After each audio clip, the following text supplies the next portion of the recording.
This is LBC from Global, leading Britain's conversation with James O'Brien. I think we're up to 5. I think I've got 5 stories now that are all very current and all speak to something similar. I like that phrase. Is it one of the ones you hate? You know, when language changes ever so slightly and you haven't noticed why until you suddenly notice and you think that you dislike it because it's new.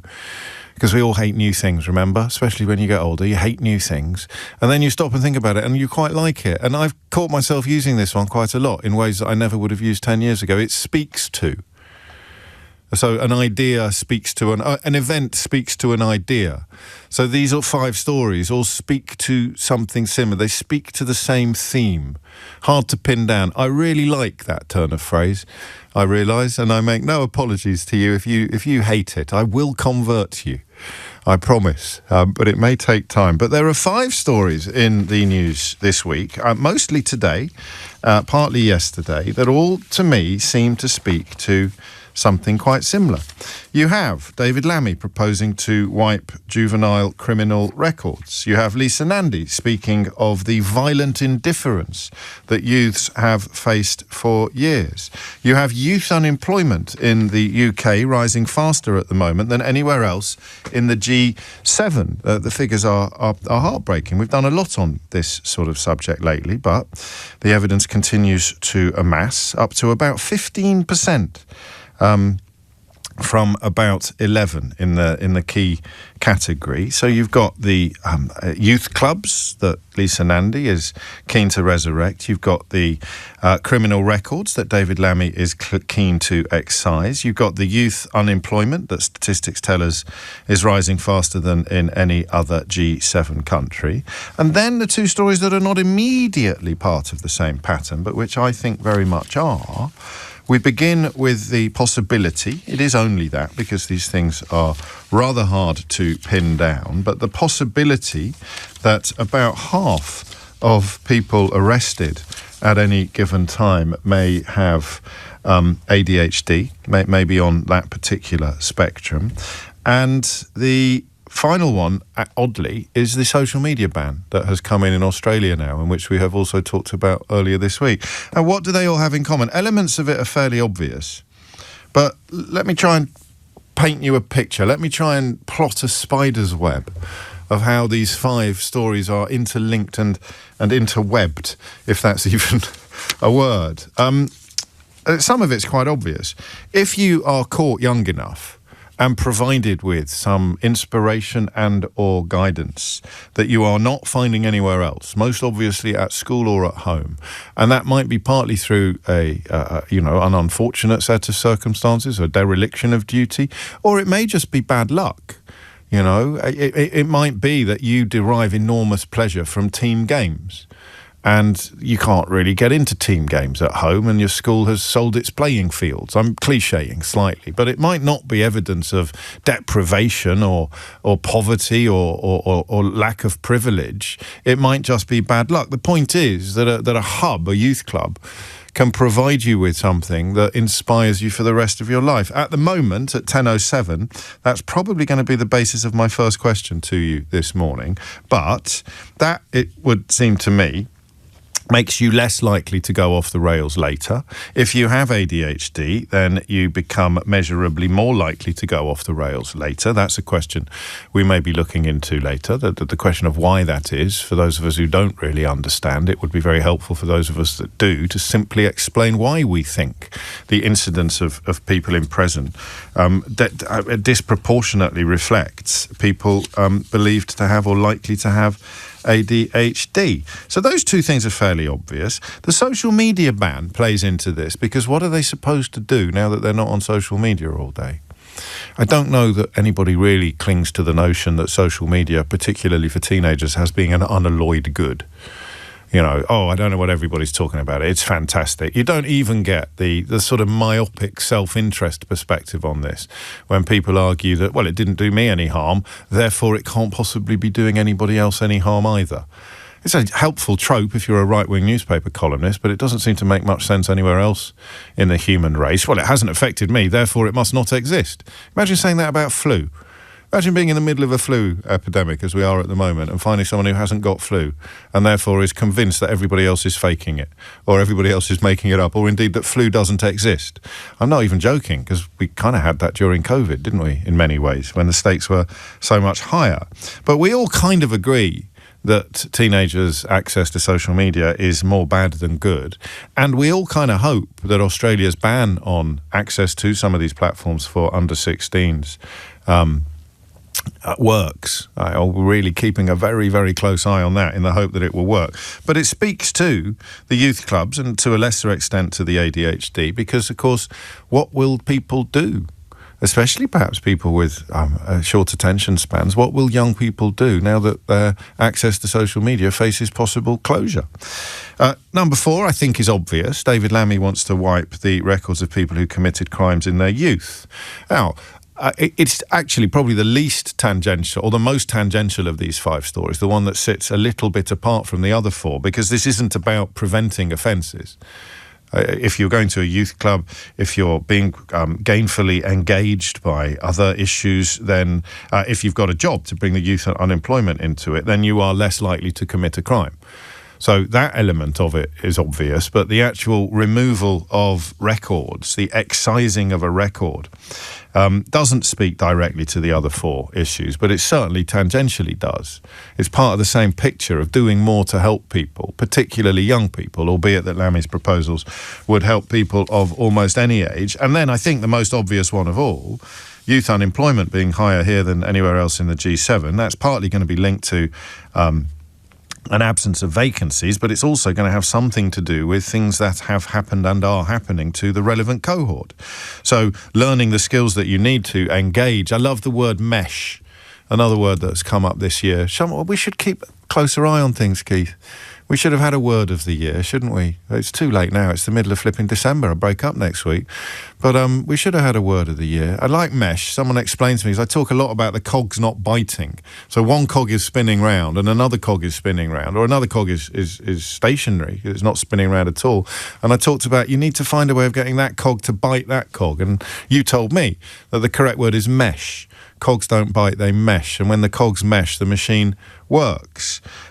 This is, I think, the most obvious meshing, is that the more engaged young people are, the more inspired they are, the more occupied they are, the more active and proactive they are, then the more likely they are to be employable. But in 2 ways, both to have attributes that an employer both seeks and desires, but also to have an appetite for work and an understanding of the relationship between work and life that seems to be part of the problem of so-called NEETs.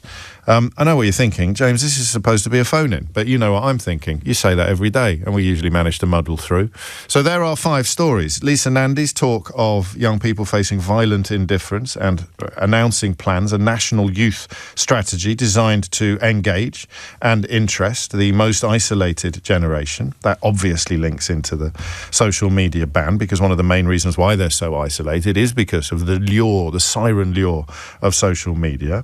If a child has ADHD, they're going to be measurably more susceptible to all of these issues, and half of people held by the Met in London over an 8-week period may well have had an undiagnosed attention deficit hyperactivity disorder. This is research from the University of Cambridge, found that about 1 in 20 may have had undiagnosed autism, but by exploring what kind of behaviours these people are displaying and screening for possible neurodivergence, I think everybody, up to and including the researchers, were shocked by what they found. About half of people held by the Met may have had ADHD. They were certainly displaying symptoms or behaviours linked to ADHD. So if you're a kid in that category, you're much more likely to benefit from an explosion, a resurrection of youth clubs, and suffer from the proliferation of social media. And that means you're more likely to end up with a criminal record, which David Lammy this week wants to retrospectively excise. And you are obviously, if you've had involvement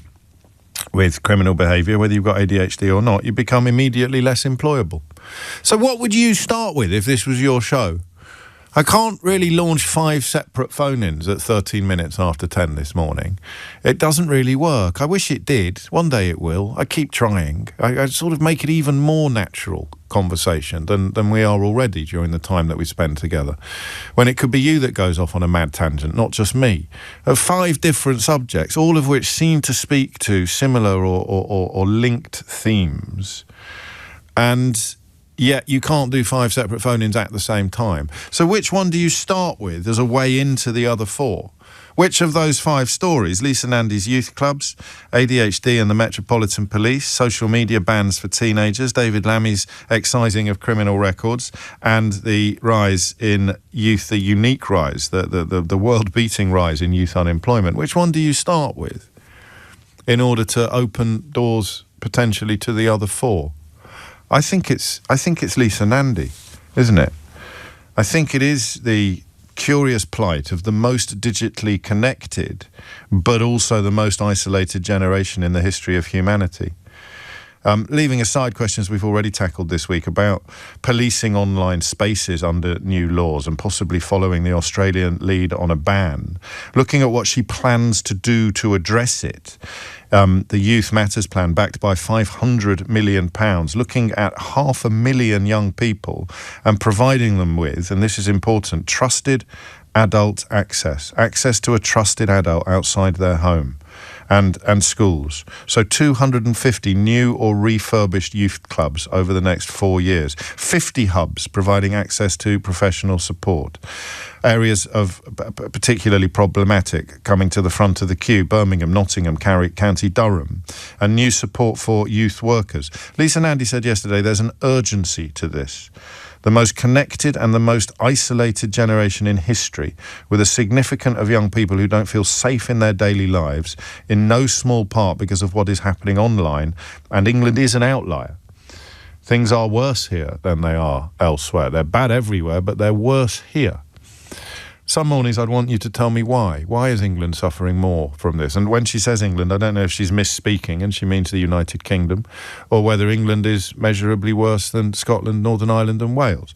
But for our purposes today, that's not the question we're asking. Why are we doing worse in this field than other comparable countries and populations? I want to focus instead on the plan, not the problem. And I think the best way to do that, in the very first instance, is not to start with David Lammy, although I like that story. The idea of a millstone or an albatross around your neck that you have to carry for your entire life as a consequence of something you did when you were 13, 14, 15 years old. It's a horrible thing, and yet we will all immediately be able to think of crimes that we don't think should ever be removed from a record. We may get onto that later, but here's what I want to do first. This is on the long list of things that I got horribly wrong in the early years of doing this job. I would be talking about anything from knife crime to exam results, and you would call me and you would say, they've shut all the youth clubs, and I would get bored. I would feel my eyes roll, either metaphorically or perhaps in the days before the cameras were in the studio, actually. My eyes would roll because it seemed to me to be one of those lazy answers to a complicated question. It seemed to me to be a bit like saying, when talking about homelessness, starting to talk about military veterans. And I, the idea of people who hate immigrants and think that everybody who is Christian in their approach to foreign-born people should fill their own home with refugees never seems to apply to all the people who think they're patriotic and care passionately about homeless former veterans, but never suggest that they should put them up in their own home. Just a hypocrisy, a small hypocrisy. But that kind of simple answer to a complicated question. The tabloidification, if you like, of society. But I don't think it is lazy. I think it's actually one of the great missed opportunities of all the years I've been doing this show. And it's partly because of my background. It's partly because I went to private school. I went to boarding school. Youth clubs do not feature at boarding school because we live in the middle of one. You've got fencing clubs. You've got stamp collecting clubs, you've got school plays, you've got sports teams, you've got tennis courts. In my particular case, at my public school, I always get the giggles when I tell you this, and you never believe me. We had a pack of beagles. If that was your thing, If beagling was your thing, then at my school you could go beagling at the week. I don't know what beagling is. I never went to the trouble of finding out. I imagine you just follow the beagles around the countryside. And when I was 15, I'd have laughed at that. Now it sounds quite fun, as long as they don't go after animals or kill anything. Beagles. We have beagles. You go to a school like mine, and this is relevant because most of the ruling class does go to schools like mine, not the current government, but certainly the previous 30. You don't get it. You sit here on your radio show with your big old ego banging away at the microphone, and someone rings in and says, well, we've shut all the youth clubs, and you don't know what they're talking about. You don't know what they're talking about because you lived in one when you were a child. You lived in one. Boris Johnson probably had a Latin club at his school. I had fly fishing lessons when I was 10. I thought it would be a way of getting into the headmaster's good books. I didn't even particularly like fishing, but he was obsessed with it, so I signed up for fly fishing lessons in the hope that he might hit me less when I turned up to his history classes. Didn't work. I made a mess of the fly fishing and I carried on getting clattered. But do you see what I mean? If you go to private school, the more privileged you are, the more middle class perhaps you are, the more access you have to all the things that can be filed under youth clubs, and which I used to very arrogantly dismiss as a overly simple answer to a complicated question. So, I love this. We should have done this as a separate subject. All the people getting in touch with shock at the things that were provided by their private schools. My girlfriend went to private school and they had a boating lake, James, writes Mike, and then repeats for good measure, a boating lake! Mate, that's small fry. Did she have any beagles? Beagles are the gold standard, I think, and an 18-hole golf course. They actually had one of the best magic mushroom crops in the north of England, I was told, by people who understand such matters. But let's come at it from the other end. Let's talk about the difference they make. 0345 60 60 973. Just think now, look back, however old you are, and just tell me the difference that it made. The place you could go to that was neither home nor school, but looking back played a much, much bigger role in your life than you realised at the time.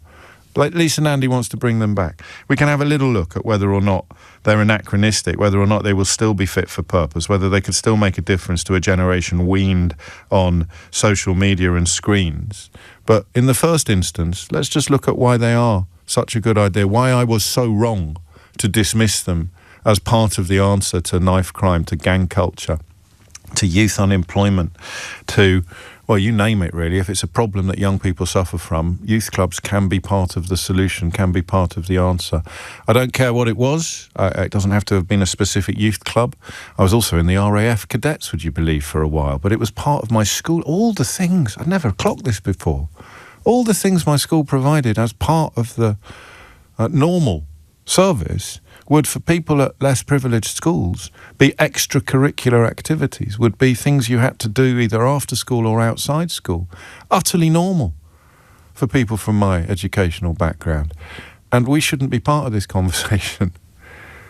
We shouldn't be part of this conversation. You should. Tell me the difference it made.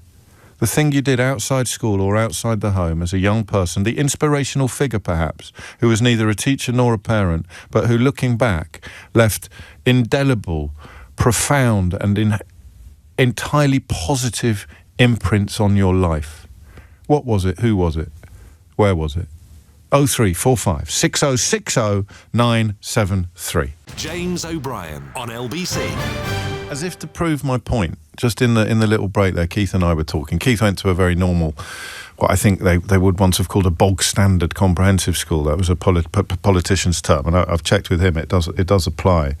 I don't know whether I should share with you the clubs that Keith signed up for, because it might change your image of him. But his school didn't offer much by way of after-school activity, but for reasons that are lost in the mists of time, it did have chess and calligraphy clubs, which I don't imagine were going to draw the coolest dudes in the school or the biggest rebels. But he just said to me then, I've only just noticed something for the very first time.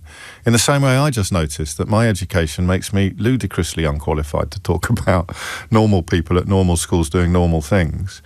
He just said, I've just realised that the reason why some of the people that were turning up for chess and calligraphy clubs, despite not being the kind of people you might have immediately associated with chess and calligraphy clubs, they were the kids that had nowhere else to go. They were the kids whose parents wouldn't be in, or whose parents wouldn't be cooking them tea. And that's a moment, right? That little thing, if you're being sceptical about Lisa Nandy. Who benefits most from this kind of service, this kind of provision, answer obviously the children who need it most. Who needs it most? The children who have least. And who is most likely to end up on a bad path or even on the course to criminality? The children we've just talked about. But you don't have to be one of them. You just have to have a story. You just have to have a memory of the difference that it made. Let's go to Cumbria, which is one of the areas that is on the list, on Lisa and Andy's list of being most in need of help. Gavin is in Dalton-in-Furness. Gavin, what would you like to say? Yeah, morning, James. Hello, mate. Thanks for having me on. You're very welcome. Just a quick one on the Beagles. I lived that far up north. We didn't have Beagle clubs. We had whippet clubs. We could have had pitched battles. Your lot could have become... You like should Braveheart. not have mentioned the Beagles. What have I let out of the bag now? I like the idea of you'd have your lot coming over the hill with your pack of whippets and my lot in our deer horses and our +4s all blowing up bugles. You would have stood no chance against the whippets. We'd have been over by the end of morning break, mate. We'd have been chased all the way. But anyway, that's not why you rang in. Whippet club. Another club. So my point, I spoke to your researcher, and there's two elements here. There's community centres. So when I was young, I'm 59. In Barrow-in-Furness, it's a population of 65,000. Right. Every electoral ward had a community centre. Gosh. And they were open most nights, run by volunteers. Stroke youth club for the weekends. Yeah. Saturday afternoons. Wednesday, Thursday, they held things on. We could play table tennis, pool. And it's right what you said. A lot of the kids that went there didn't want to be in the house. Yeah. Well, I was brought up in the 80s. There was nothing for me to do in the house. Mm. So I went to meet my friends. We met on the corner. We went to the youth club stroke community centre. Them community centres were all closed down by we know who. Well, not everyone will, but it's not exactly a missing word around this, is it? They were closed down, I mean, mostly under the Margaret Thatcher, John Major governments, and if there were any left, austerity probably did for them. Yeah, there's none. I mean, quite ironically, the three of them that I can recall in our town, they're now Domino's. Gosh. Which is awful. But they served a purpose. I mean, Dalton-in-Furness has a population of maybe 35,000. We have no library. That was sold and it's now HMO. We've no fire station. We've no police station. The police were walking out of the police station during the day, walking around the town. The fire service used to have open nights, used to have gala days, used to have Christmas events on that was a community event. I think that the bigger word here is community. Community centres. Yeah. She's talked about the youth clubs. Let's not keep blaming the youth that are walking around the streets. We're not. I'm not blaming the youth. I'm just, in fact, the opposite. No, I don't know that she is. I think she genuinely. I mean, if you're reading her words and listening to her speech, this is coming from the same place that you're coming from. You're just extending it generationally, but she's focusing on youth because you've got to start somewhere. But I do think she's coming from exactly this. She's trying to give them a sense of community that they don't currently have. Yeah, definitely. But if I was Lisa and Andy, I'd get a task force on board of people my age and older who remembered what these places were and what they could be, what you need to provide. It's all right saying let's give them a youth club. That's brilliant. Yeah, and again, don't turn me into a government spokesman. They're not just giving them a youth club. They're talking about professional support. They're talking about access to trusted adults. They're talking about they're defining and specifying the skills that they will be taught and the help that they will receive. But here's a question for you. How, and I am putting myself in the same pot as you, albeit that our experiences are very different. The Whippet and the Beagle. Sounds like a pub, doesn't it? And it's a Whippet and Beagle. Have a pint of best, please. How do we know that we are not suffering from in my dayitis? Because this sounds, in many ways, if someone was tuning in, not quite sure what the exact subject matter was, it sounds like two blokes of a certain age insisting that things were much better in our day and kids these days don't know they're born. Let's take away the kids don't know they're born. We absolutely are saying that things were better. Yeah, we are, aren't we? Yeah, let's just put it under that heading of community centres and places for youth and it speaks it speaks to politics. This is where populists thrive. They come in promising to fix things that they are not ever in a million years going to fix. Leaving the European Union doesn't reopen libraries, but it speaks to this malaise that you described, doesn't it? This notion that things and at least no one is going to ring me and say, "Shut up, community, down with that sort of thing. You're all living in cloud cuckoo land." But I'm keeping that diagnosis in mind, Gavin. I want more reassurance that this is not in my dayitis, that the truths you're describing are obvious and inalienable. Did it make a specific difference to you?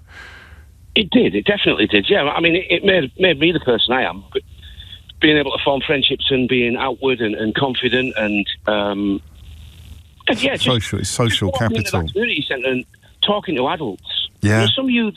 My wife works in a large corporation. She gets young graduates in. Yeah. Who can't use the phone and don't like conversing with people because they've not been brought up around adults and people of authority that they may be scared of and, I can't talk to him. He's the general manager. Yeah, I frightened of phones. Yeah, my opinion is I'll speak to anybody, and I believe that's come from the way I was brought up with my friends, with these places to go and talk by adults. The more you speak, and the more I think, the more that word that runs through British society like Blackpool through a stick of rock starts throbbing in my brain. And that word is class. Because again, a school like mine teaches all of the things. It doesn't even teach them. They're baked in to our daily experience, all of the things that you describe. Interaction with adults, confidence or swagger, as I think Nicholas Soames called it once, didn't he? Or someone called it once when they rang into the programme. And that idea that young people have been accidentally deprived of these things, partly for obvious reasons. We've all done it, stuck a screen in front of them when we could have been doing more interacting, and it's happened on a kind of national level, and partly for economic reasons. It is not a coincidence that Conservatives were in power when most of these things were closed or removed, and it is neither a coincidence, I realise now, that Conservatives, particularly now, but always, to some degree, have been populated by people who went to schools like mine. If you went to a school like mine and you lack empathy, and of course you're taught to lack empathy at schools like mine, then you won't get it. You won't get it. You don't even know what community is because you never didn't have it. You never didn't have it. So what difference does it make in lives where it wasn't baked in lives where you didn't actually have all of these opportunities to do all of the things that Gavin has described, to commune with trusted adults, to develop interests and skills that you could not do in the classroom or at home? 10:32 is the time. Thomas Watts has your headlines. James O'Brien on LBC. 10:34 is the time. A little quiz for you. Speaks to some of the subjects we touched on in the last conversation, particularly with the role that lying populists can play in areas where there is a sense of loss, a sense of lack of community. Nigel Farage has just been paid £135,000 by a gold bullion firm, according to an excellent report in Byline Times. Do you think that was in return for 12 weeks' work, 12 days' work, or 12 hours' work? Nigel Farage, the man of the people and the answer to our cost of living crisis, has just been paid £135,000 by an actual gold bullion firm. Do you think he got that for 12 weeks' work? A, 12 weeks' work. B, 12 days' work. Or C, 12 hours' work? And I will do my best to remember to tell you the answer to that before close of play today. A lot of exciting thing, well, one really exciting thing coming up later in the programme, and you know what it is. But it has happened. It is here. He has been. The Mystery Hour, the new Mystery Hour game, the pocket-sized tin Mystery Hour game is now available. More on that later in the programme. And also, because Gavin touched on this, I had an encounter with the police last night. I know what you're thinking. Not another one. I had an encounter, and it's a lovely story. A reminder of two things. Three things. London is wonderful. We're mostly all okay. And the police are doing their best in often incredibly difficult circumstances. More on that to come. Again, with the constant caveat in brackets, if I remember. Callum is in Scunthorpe. Callum, what made you pick up the phone? You know what? It just sort of really hit home for me when I tuned in this morning on my way to work. Good. And I just thought, I need to get in on this. I need to say something. That's nice. Go on. So, yeah, I grew up I'm from a very different sort of generation and class than yourselves and the gentleman that was just previously on. So I'm 26. I'm still quite a young person, really, and I grew up in an area that was really deprived of community. I think the last lad was from a similar background to you, sort of geographically and socio-economically. It's just that when he was your age, that the community stuff still existed. He was the man with the whippets, mate. I don't think he had many silver spoons. I didn't quite catch everything. That's fine. It's just a detail. So. It's just a detail. Carry on. I appreciate that. Thank you. Growing up for me, it was really tough. You know, it was very easy to fall into a bad crowd because we didn't have a sense of community. We didn't have much around us. And I myself, I was part of the cadets as well. I was part of the Sea Cadets. I had an amazing time there, both as a young person and later as an instructor. Wow. But what I sort of explained to the gentleman who I spoke to just before yourself was one thing that really, really made a big difference for me was the youth council. It was one of the few things left, you know, when all of the sort of community centres and the after-school clubs had all stopped. The youth council was still going, and we'd meet a couple of times a week. And not only did it give me a sense of purpose, a place to be, it helps us enact real change. Wow. And it still can now. You know, they're still going in every area that's got a constituency. There will be a youth council. I didn't know that. And it's like a sort of reflection of the grown-up council, and young people can get involved in their own community. Very much so. It's held exactly the same. We have, I'm not part of it anymore. Sure. I've gone on to sort of live my own grown-up life. But we had our young member of parliament, and I myself, I was the young member for democracy. Wow. Because I truly believed, I personally wouldn't stand for any position, because I truly believe that democracy was dying in this country. I still believe it is. Yeah, you've got a point. It's so sad to say that. But to take that position at a young age, I very much thought that I was going to get a lot of backlash, and they supported me wholeheartedly, and we really made a difference to a lot of people's lives. What? Young people who didn't feel confident. I know that you're uncomfortable with the question I'm about to ask you, because that's the way that you're built. But tell me more about the difference it made to you, because I understand that you made a difference and your colleagues made a difference to other people. But what difference did it make to you? And what would it not being there have looked like, do we think? You know, the difference it made to me was very much the same as the difference it made to a lot of other young people. Yeah. I was a lost and lonely child. I went through a lot when I was younger. Stuff that I'll not necessarily go into on the radio, but I really struggled with myself, being comfortable in my own body, and being able to find friends and you know, have that friendship group. And it gave me that, and it gave me that with structure and really good, qualified, trained people who were really supportive, who were really keen on encouraging you to learn whatever you wanted. So yeah, it made a difference for me in the same way it made a difference for a lot of other people as well. I'm hearing, not with you, but with the big picture, as we all talk about this, there's a real chicken and egg thing going on, more so for your generation than any other, where that social isolation that you describe, potential social isolation that this organisation helped you alleviate, is not necessarily caused by social media, but my goodness, I mean, it's hard to know what comes first, the social media or the social isolation, but there's no way they're not linked, is there? No, without a doubt. They're definitely both linked. And I, you know, again, being the generation that I am, I grew up with social media. Yeah, exactly. And for me, it was I think for me, it was a personal thing. It was very easy to get lost in it. And I decided, you know what, I don't want to do that. And I want to try and find a way that I can better myself and not just become completely socially isolated. Yeah, and again, one of the themes that pops up on this programme with quite heartwarming regularity is the fact that just because some of us possess attributes that allow us to access certain things doesn't mean that other people won't need help to access the same things or to achieve the same things. And that's really what society and government are for, to oil the wheels, if you like, of mobility and of progress. But if you're stuck in your bedroom scrolling, I know that's a figure of speech and a cliche, the idea that you don't need a little bit of help stepping out of that universe is obnoxious and absurd. Callum, that's brilliant. Thank you. How could anyone argue with any of this? I think that occasionally on the programme, but today, I mean, once you bring the class element into it, I mean, it's such a Rosetta Stone, that, right? It's such a skeleton key.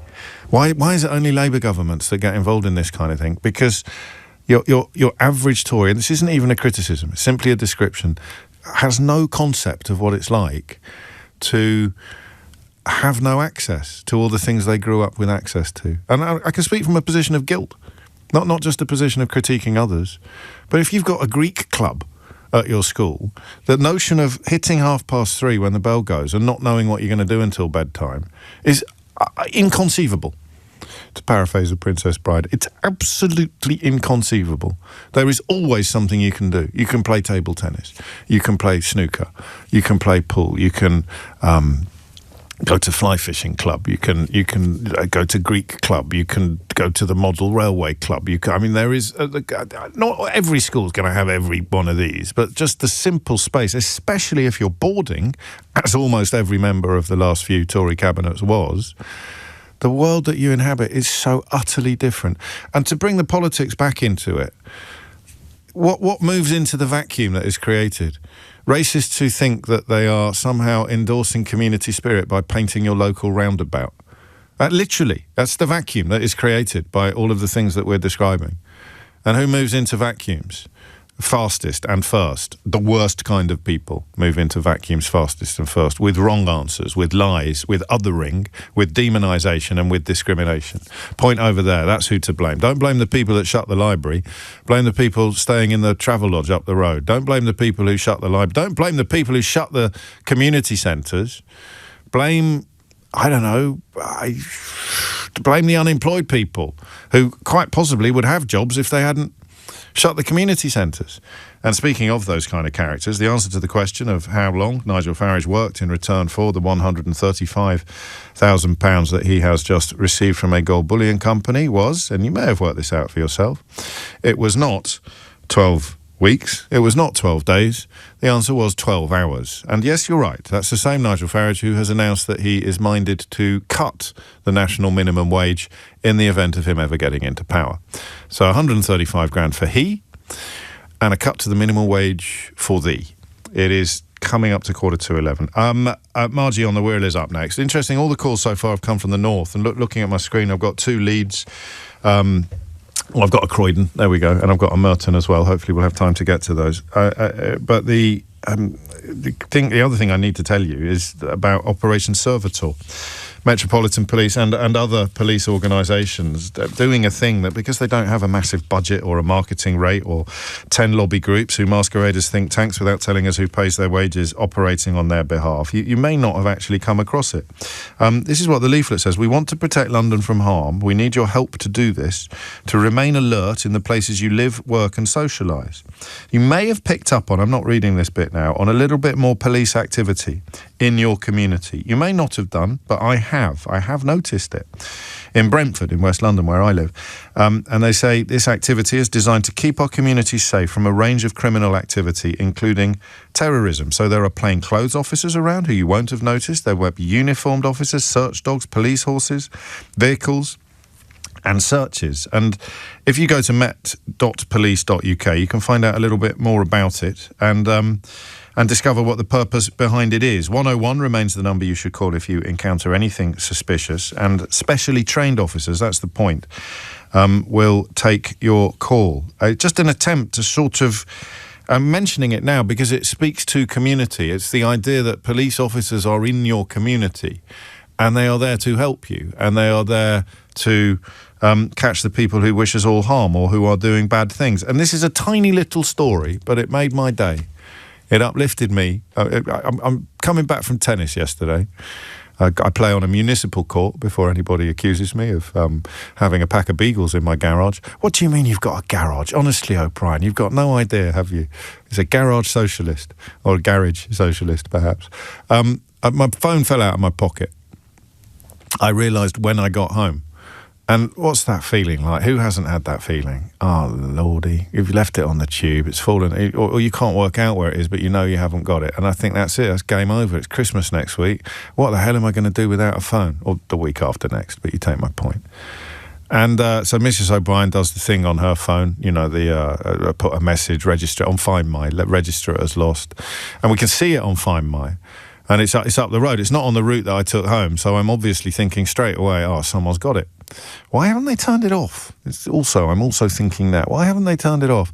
And also, I can still press that thing to beep it. So we hop in the car and we start driving towards where it is on the map. And halfway there, it's only a 5-minute drive away, if that, the phone rings. And I can see on the screen, on my wife's phone screen, that it's my phone. I said, this is incredible.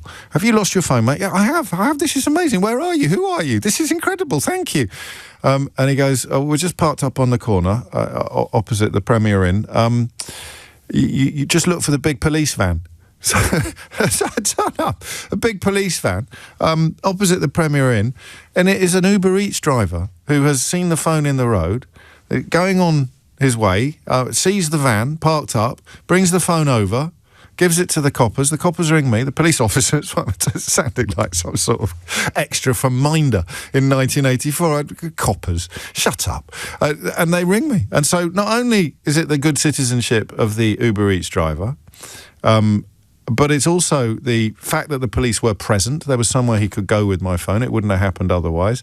And then the fact that when they reunited me with my phone, they were able to ask me to mention Project Servitor on the radio this morning, because it is there and it is real and it is happening. So there you go. That's my Christmas. That's my tale of Christmas cheer for 2025. James O'Brien on LBC. It's 10:51 and you are listening to James O'Brien on LBC. Dave was the name of the officer who actually handed over the phone. So a big shout this morning to Dave and his colleagues. And thank you for all the work you're doing on my patch. Not just my patch. I've done it again. Why am I talking like this when I start thinking of the police? I've said coppers and patch. They've got on my patch. What are you talking about? You went to a school that had its own Beagle pack. You've never used the word patch in plain speaking in your life, you wombat. Anyway, thank you, Dave and colleagues. You probably know this already. If you don't, stand by your hats. The winners of the Global Player Awards 2025 have been announced. The newsagents win Best Podcast Show. It is officially the most listened to podcast on Global Player. Unless you include radio figures as well when counting the overall number of listeners. And the biggest new podcast, and this is also brilliant, by the way, is Christiane Amanpour Presents The X-Files with Jamie Rubin, her former husband, in case you're confused by the titles, but both of them veterans of being in the room where it happens. Jamie actually as an actor in the political space, and Christiane, of course, was one of the doyens of journalism, international journalism, over the last 2 or 3 decades. One of whom, Christiane, has appeared on Full Disclosure, which extraordinarily was completely ignored by the judges, despite the fact that presumably they're all my colleagues, are they? There you go. Didn't even get a sniff. By far the best long-form interview podcast series in the history of the internet, and nothing. Christiane, can we remove that one? Can we delete the ones with Emily Maitlis, John Sopel and Christiane Amanpour in a fit of pique and spite? Would that be too childish, or can we do it? For the full list, which I'm not on, and to listen to both of these award-winning shows, then do head over to Global Player, which is rather wonderful and completely free. Back to youth clubs, off to the Wirral. Margie is there. Margie's on the Wirral. What would you like to say? Hello, yes, good morning. This is actually a subject I've been complaining about for a number of years. The reason being that when I was growing up in our local area, we actually had 2 youth clubs. Yes. One for the younger kids, one for the older kids. Can I ask? Can I be very ungallant and ask how old you are now? Or you don't have to tell me. I'm 57. Okay. Right, so we're talking about the sort of 80s, really, when 80s. You were of the relevant age. Yeah. 70s, yeah. Late 70s and 80s. Yeah. So we had a younger club, which was an old Nissan hut, really, and it would be open weekends and school holidays. And we went there for no other reason than it was a place to gather. It was a place to hang out. It was a place to do activities. So, I mean, supremely unremarkable at the time and in your memory, and yet for somebody of that age now, almost unbelievable. Isn't it mad how fast the world turns? Well, there was a place you could go and people would be there and you could make friends and do stuff, and it was human beings and it wasn't on screens and it was real life. Yep, they would organise various different activities, and in the holidays in particular, they would organise 1 day a week coach trips to local areas in North Wales and things like that. And it was great fun. And then for the older kids, there was a community centre attached to the library, which was closed a couple of years ago due to the cuts. And they would have weekend discos. So on a Friday and Saturday night, you could go, you could have fun, soft drinks, etc. There was, older adults supervising. But other than that, it was just somewhere to hang out and have fun. Give me an idea, if you can, briefly, of the difference that you think it made to people's lives, including if you want your own. Absolutely fantastic. I mean, without that, yes, I used to go, after school and that to my friend's house and things like that. But, you'd hang out with one or two friends. But at these clubs, you'd get to hang out with dozens of people, from your school, other schools, etc. We'd have a laugh and things like that. And I think it did make a big difference. It has to. How much... trouble we would get into. The sense of community you have and what you do with your lives, and you're less likely, if you feel a sense of kinship with your neighbours, then you are less likely to put a brick through a bus shelter window. Exactly. Bus shelters don't have windows, but some of this is self-evident, isn't it? It is. I'm so glad I've finally given my head a wobble on this subject and recognised two things, really: the power of these sort of organisations and just buildings, I think we're learning, and the wisdom of the Labour government of trying to revivify, trying to resurrect this part of community, because all of the things that we talk about, we miss this bit out. You talk about a divided society, you talk about atomisation, you talk about isolation, you talk about the rise of ancient hatreds and bigotries, the ease with which people like Farage can turn people against their own neighbours, against their own colleagues and former friends or their children's schoolmates' parents. And it's all because of something that has been lost, being blamed on the wrong cause, being blamed on the wrong reason. And that's why it is one of the biggest subjects, one of the most important conversations we can have. I don't think... Thank you, Margie. I don't think anybody is being sceptical, but I will address the question of how the police were able to contact me, lest anybody is genuinely confused. You do a thing on Find My, don't you, where you put a message on the screen of the phone and say, please call this number, and you can call it from the phone that you've got. It's via Apple. I don't know whether it's only Apple to Apple devices, but you program it in so that the person who's got your phone sees this phone has been stolen, please ring this number. And you can ring it from the phone that you are holding. I presume you can only ring that number. I hope Dave, the police officer, not Dave the copper who was on my patch. It's a miracle I didn't call him Gov. But I hope he wasn't sort of ringing his mum in Australia or anything like that before he handed the phone to me. But it isn't a mystery, lads. Seriously, it's what the technology does. It enables you to get reunited with your phone. And on the subject of mediocre jokes, the number of people who suggested that my phone might have been stolen by Susan Hall suggests two things. Number one, we're all as sad as each other when it comes to dad jokes. And number two, you were paying attention to yesterday's programme.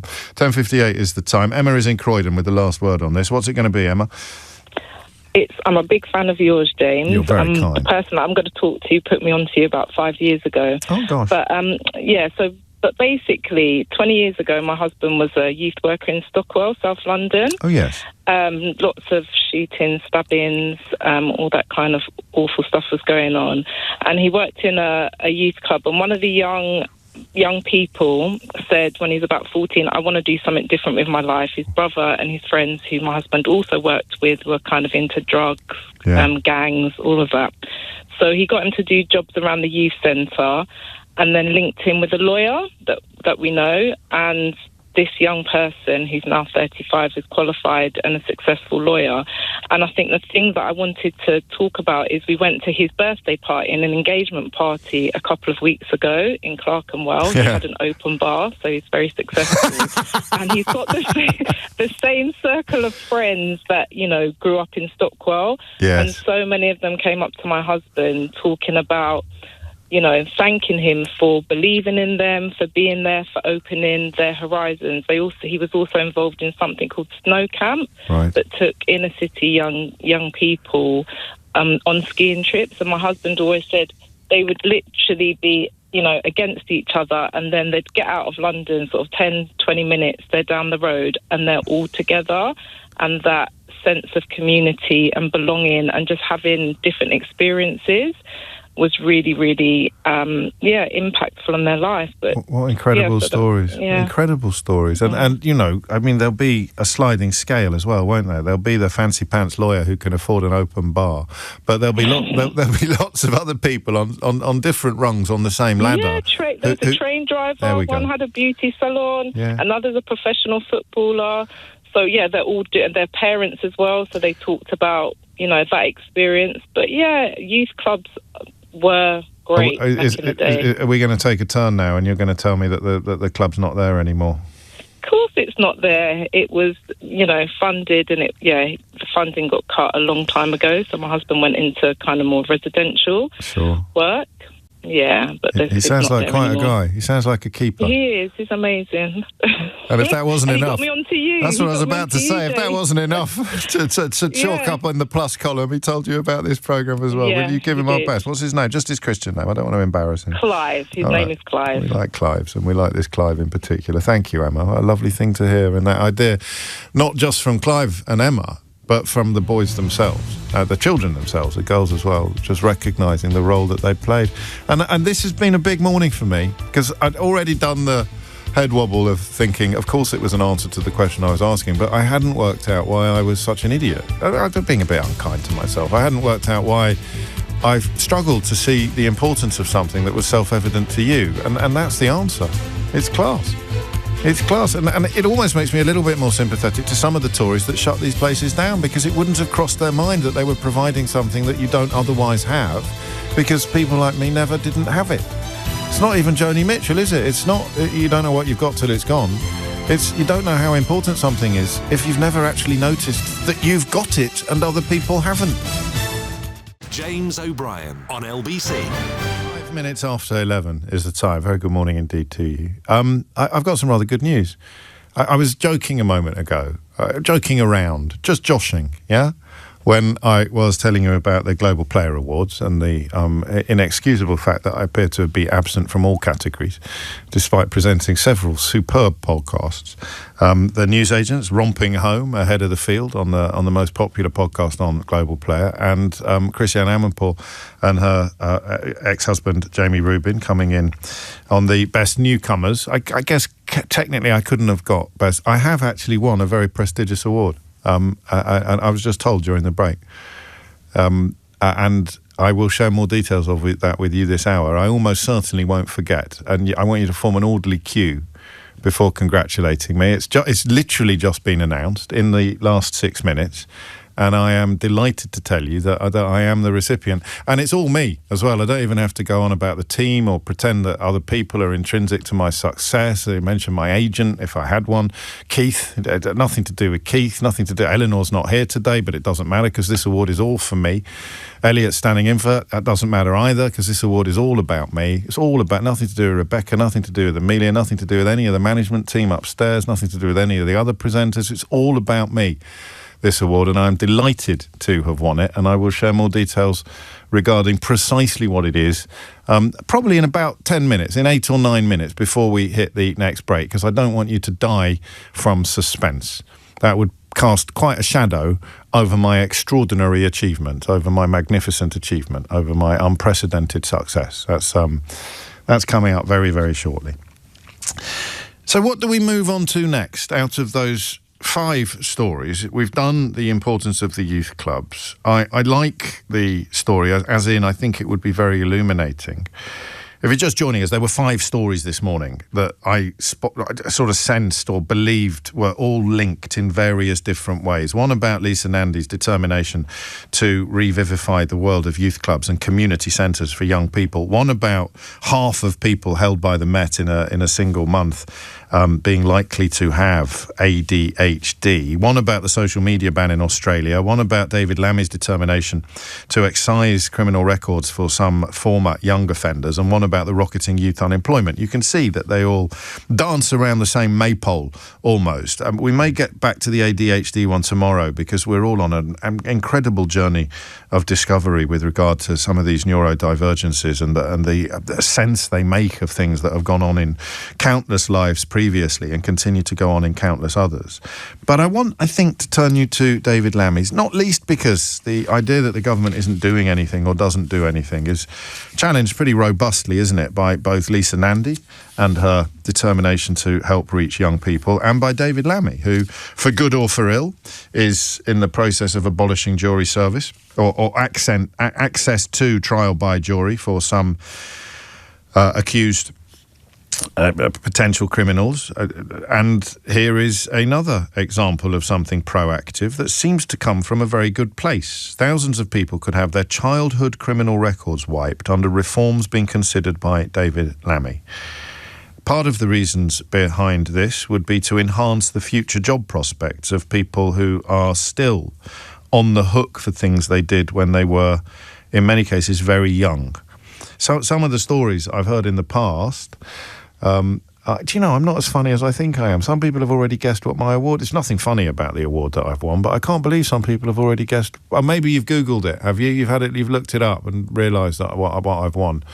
Okay, that's fine. 160,000 people have childhood offences, have had childhood offences reported to employers, according to a Freedom of Information request. Again, I don't know if this is class or whether I just got lucky, but I came to the attention of the police twice as a young person. Once for shoplifting, stealing from Woolworths in Kidderminster.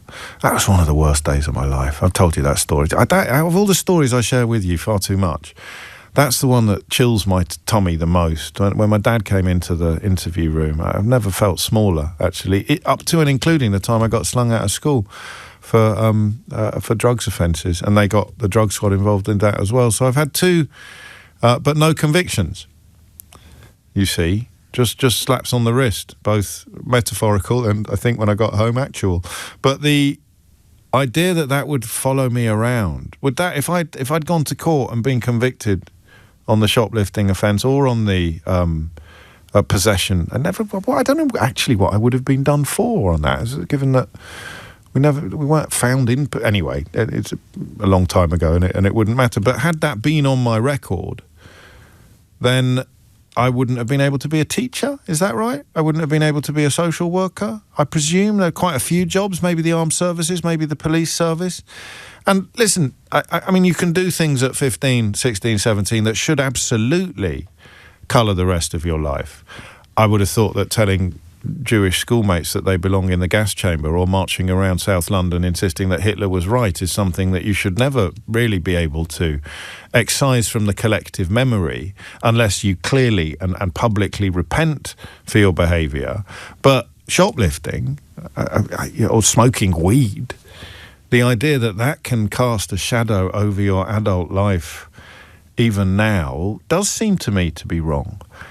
The problem that you'll have, but I don't think it's a particularly big problem to solve, is where the line is between serious and trivial. In many ways, the law tells us where the line is between serious and trivial, but there will be room for debate over the precise definition of serious offences. Arson, racial harassment, violent disorder must be disclosed to employers for life. And, if you were introducing somebody into for example, a racially diverse workforce, then you would owe it to your other colleagues, wouldn't you? You'd owe it to your other employees to be aware of the fact and to ask somebody about the fact that they had a conviction for racial harassment in the past.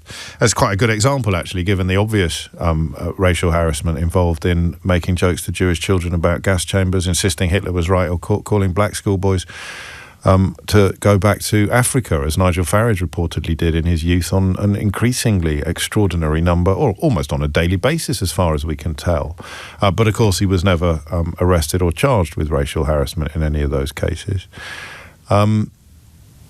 Why do you approve or disapprove of this plan? And I think approve will come almost entirely from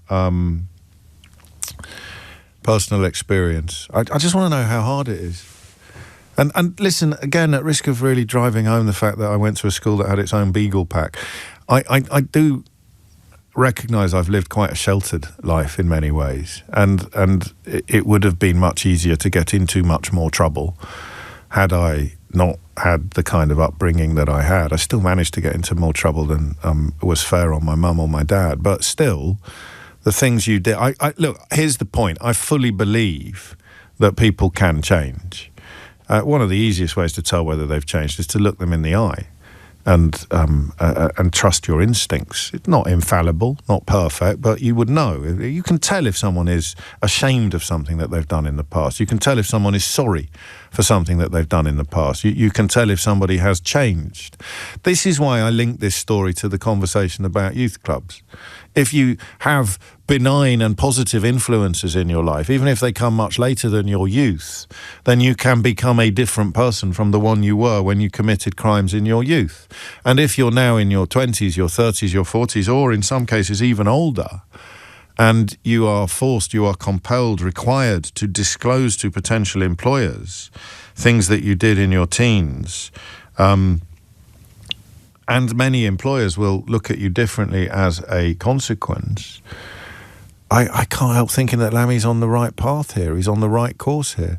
So, what did you do? And what impact has it had? How many people really would argue that they were exactly the same person that they were when they were in their late teens? That you would still do today what you did then?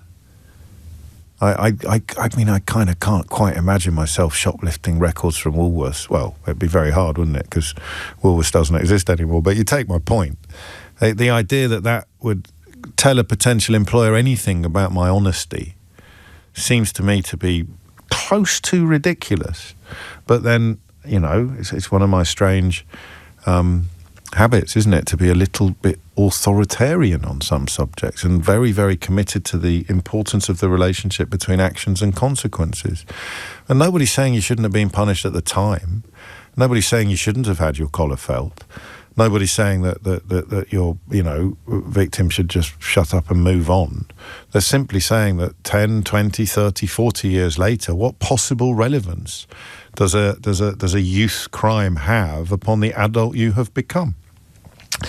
Hit the numbers now, you will get through. 0345 6060 973 is the number that you need. I mean, in many ways, that shock of being caught out, this is my personal experience, was enough to ensure that you'd never engage in certain behaviours again, that you would be so frightened of consequences and so fearful of punishment and indeed of shame, particularly if you're lucky enough to have loving and committed parents. What you put them through when you get into trouble is often enough to put you off behaving similarly for the rest of your life. But I don't know. So what happened to you?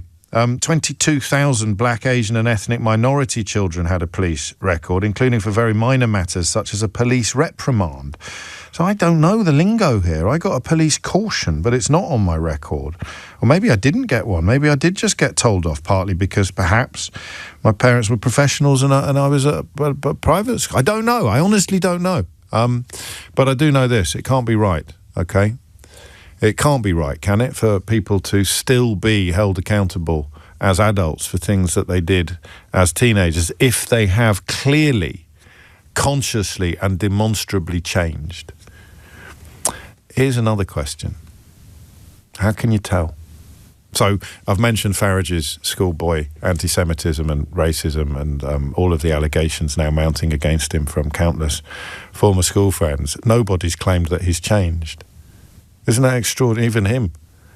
He moves from saying it never happened to saying no one can remember, to saying, well, it did happen and I can remember, to saying it wasn't racist, to saying it was racist but it wasn't offensive, which isn't, of course, for him to say. It's for people like Peter Atedgi, who was with me last Friday, to say.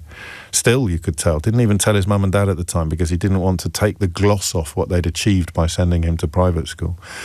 How can you tell whether someone's changed? There's a very, very good example there of somebody that I don't think anyone's argued he has changed. If all of those allegations are true and nobody is coming forward to say, I don't recognise the man being described, that's quite illustrative, isn't it? That's quite significant. But park that, forget about him if you can. The question of how you can tell whether or not somebody has changed. How do you convince someone that you've changed? So the first question is the what of it, the facts of it, the simple question of what it is that has hung over you and why you are convinced that it's hideously unfair. 0345 60973. And then perhaps something we can all get involved with, even employers perhaps. I had a wonderful full disclosure interview, the non-award winning this year, for the non-global award winning Full Disclosure, Global Player Award winning Full Disclosure podcast with James Timpson. Subsequently, of course, appointed to the Lords and as a prisons minister by Keir Starmer's government. We sat down with him last year. His father pioneered a scheme which employs former prisoners, fully cognizant of criminal records, not youthful criminal records, but adult criminal records. And the explanation as to why recognises two things. The first is altruistic. The first is the ability to repent, the ability to be redeemed, the ability to change. And the second is that the gratitude and loyalty that you engender by giving somebody who no one else would give a break to a break, actually it enhances your business. It makes your business better to have people who are so committed to a company that has given them a chance no one else would give them, often after coming out of jail. And James talks of other companies that have followed his lead as a consequence of seeing the impact it has upon the morale and the commitment of his workforce. So how do you know, as an employer or as the former criminal or as a colleague, how do you know when someone's changed? I kind of love that question, because it's not science, is it? It's something else. What happens when these criminal records pop up every time you apply for a job, even though it happened decades ago? 0345 60973. And how can you tell whether or not someone has changed? I guess the first and obvious answer to that is because they wouldn't lie about what it is that they did back then. They wouldn't change their story every 2 minutes. They wouldn't still look shifty and still be untrustworthy and still be dishonest. But once you've got past that rather obvious alarm bell, how can you tell? How can you tell? 0345 6060973. And after this, wonderful news about the latest award to be making its way as we speak towards my already groaning mantelpiece. James O'Brien on LBC. It's 21 minutes after 11. Is it an award for most improved tennis player? Thank you, Roddy. No. Is it the award for worst dressed presenter? What do you mean? That's just so rude, honestly. No, it's not that. Overnight oats of the year, could be. Or is it something a little bit more obvious? Well, an awful lot of you I'm delighted to tell you that I have just been awarded, during that break, the management came downstairs, and I have been awarded the Global Player Peace Award. Brackets, LBC Mid-Morning Show category, close brackets. I am, and it puts me in extraordinary company, doesn't it? It puts me in extraordinary company. Everyone, all of the best people are picking up Peace Awards on entirely spurious grounds at the moment.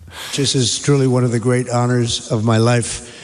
And beyond awards, John and I were discussing this, we saved millions and millions of lives. The Congo is an example, over 10 million people killed. And, the fact that we could do that, India, Pakistan, so many different wars that we're able to end, in some cases, a little bit before they started, just right before they started. I don't want to rain on anyone's parade, but the thing he signed with Congo did not include the leader of the rebel forces, responsible for many of the deaths that he exaggerated and described, and those rebels have reportedly just entered the Democratic Republic of a major city in the Democratic Republic of Congo. So he didn't really end any wars, but that's by the by. As a fellow recipient of a major Global Peace Award, in my case global in both senses of the word, I think it's time we stopped quibbling over whether or not wars have ended. I too have ended 8 wars this year, and I'm not going to bore you with the details. You will trust me. I have saved millions and millions of lives this year. Details are for the losers and the nerds. So I am now the Global Player Peace Prize winner, brackets, LBC Mid-Morning Show category, close brackets, 2025. And I don't have to thank anybody because I've done it all on my own. All on my own. 24 minutes after 11 is the time. Let's end a few more wars together, shall we, before Mystery Hour comes round at 12 o'clock today. Anita is in Slough to steer us back to the question about convictions and the shadow they cast over later life. Anita, what made you pick up the phone? Well, I've been feeling really angry about my conviction that I got in my 20s. Shoplifting, I had a child with me who had shoplifted some clothes. I got caught. They gave me a suspended sentence plus probation. I'm a mixed race person. I did live in Moss Side at the time, and I think, I always think it might be a bit of a racial thing. I've never been in trouble before. Now, since then, I've never been in trouble. I've never had any sort of sentence or, since then. And I've applied to be a care worker. The country is desperate for care workers. But my DBS, in the DBS, it comes up that I've been shoplifting, in my youth. How old are you now? I can't get a job. Well, I don't know that it would... I'm in my 70s. Good I'm Lord. in my 70s. So this is 50 years later? Never been in trouble. This is 50 years later? Yes, and I'm absolutely really annoyed about it, because what I think they should do, after 20 years, they can check to, maybe 20 years, check to see if we've been in trouble, and then wipe that from the slate. But you see, that sentence now is deep down. It'll come up in a DBS. So that has, that has prevented me, and I'm even frightened to apply for anything that needs a DBS, like fostering and things like that. I do a lot of voluntary work in my area, help people all the time. I'm a very caring and helpful person, but I can't get. I wouldn't never be able to get a job. In the past, I've tried for care workers. Can't do fostering. I'm genuinely surprised, but I don't know why I'm surprised. I thought convictions got spent, but that's something that comes up on your record if you apply on a DBS. On a DBS. Oh, okay. So on a specific, they do go deep. And that, I mean, Lammy's not even suggesting it should extend to people who committed crimes in their 20s, but you're making a pretty strong case for him thinking about it. What on earth is a 20, 30, 40-year-old shoplifting conviction supposed to tell a potential employer about you, do you think? Well, I'm a thief. Yeah. Yeah, that's what they're saying. I'm a thief. I've never been in trouble for the past 50 years. Never had any. I'm more of a helping person. So, I mean, I know people that are petty thieves at work, stealing this and stealing that. But, yes, they don't get caught. They're not convicted for things like that. And my little shoplifting thing when I was stupid and, young and things like that. Yeah, I am amazed. I am amazed at that. And I don't know whether it means we've got the phone in slightly wrong and we should be extending it beyond people who committed crimes in their youth into people who, like you, committed crimes in their 20s that sound, utterly at odds with A, the person that you are today, but B, the person that you are by the following month, by the following year. And the doors that it shuts, the portcullises that come down on your potential life path. I mean, in your case, 50 years of having to deal with it. I'm genuinely a bit gobsmacked by that, Anita, and I'm very sorry for what you've been through. It is 28 minutes after 11. Simon Marks is with us, by the way, at 11:45 to talk about the latest news from the land of my fellow Peace Prize winner, albeit I think we can all agree the Global Player Peace Prize, brackets, mid-morning LBC show, and as Roberto has pointed out, thank you, Roberto, I misread the plaque, weekdays. So LBC Mid-Morning Weekdays category, close brackets. I think we can all agree that's a much bigger deal than the equally spurious and invented FIFA Peace Prize. But Donald Trump is, well, it's hard to know where to start. Luckily, we don't have to decide. Simon Marks will in about 15 minutes' time. Before that, I think I will come to Dane in Enfield first after the news bulletin. I'll try and hit it on time. Might as well do it once this year before it's 2026. But the other thing I wanted to do is a couple of thank yous. actually. I wanted to thank the original Black Garlic Company for the Christmas present that they have sent to me. I am looking forward enormously to trying some of their wares deliciously. And also to Ren, who runs Ren's Pantry. I mentioned Ren last year because she sent me a massive box of blends and spices, and now she sent me a load more. And extraordinarily, which is a mark of how beautiful her spices are and how wonderful some of the recipes are as well. I've used a lot of what she sent me last year. I've started cooking curries this year, the likes of which I never thought I would be able to cook. You can find out more about Ren at renspantry.com, RENS pantry.com. 2 lovely little boxes that were waiting for me on my desk when I got into work this morning. I mean, look, they're all right, but let's not kid ourselves. They're not exactly up there with a Global Player Peace Prize, are they? Brackets, LBC, mid-morning, weekdays only, close brackets. Thomas Watts has your headlines. James O'Brien on LBC. Please welcome the very first winner of the Global Player Peace Prize. It's James O'Brien. Thank you. Oh, thank you very much. Thank you. Thank you. Yes. Thank you very much. It's the bestliest prize. Can I have a medal, please? Thank you. That's lovely. I'll just pop it on myself. Give me my medal. Thank you. Yep. Thank you. No one. Don't need to thank anyone. Did it all myself. Marvellous news. 11:32 is the time. A horrible story, really. The idea of people being haunted and held back from reaching their full potential by things they did in their teens, crimes they committed in their teens. We'll return to that shortly. But another quick heads up on that thing you just heard in the news bulletin.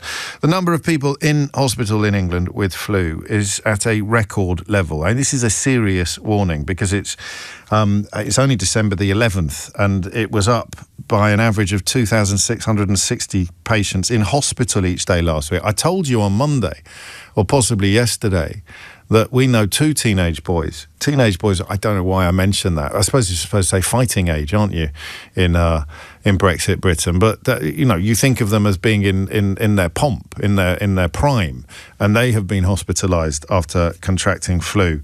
And that's up from 1,000, so it's up by almost 1,000 in a single week. This time last year, the number was about 1,000 lower.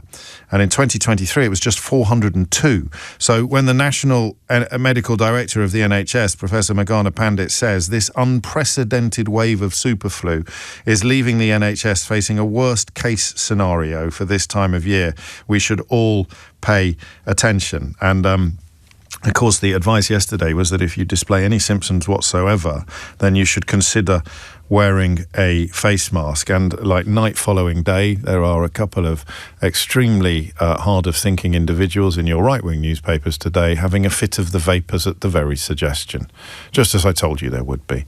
Oh, no prizes for names. 11:34 is the time. Dane is in Enfield on the criminal records and the youthful, I don't want to say indiscretion, so I will say crimes. Dane, what made you pick up the phone? Just a thing about going on about like how people paying the price for crimes that they done when they was youthful, which they are no longer that person anymore. Like everybody, none of us are the same as what we was when we was at that age. And I personally have been knocked back on jobs because of my honesty now that I won't work for someone that doesn't know that I have a checkered past. And with real direct customers, that's really easy. But applying for a job on a firm, it comes up on my DBS with a multitude of things, starting from, I think the first time I got nicked, I was 14. Right. And the last time I got nicked, I was probably 25. And how old are you now? 58. That's really interesting. So, you've got quite a long record, I sense. But it's also, but it's all very old. It's all close to ancient history. Well, I mean, I think I need to ask you. You don't have to tell me, and you may not agree that I need to ask you, but what was the worst thing you did? Well, the worst thing, it depends on how you value it. You could say, like... Well, how do you value it?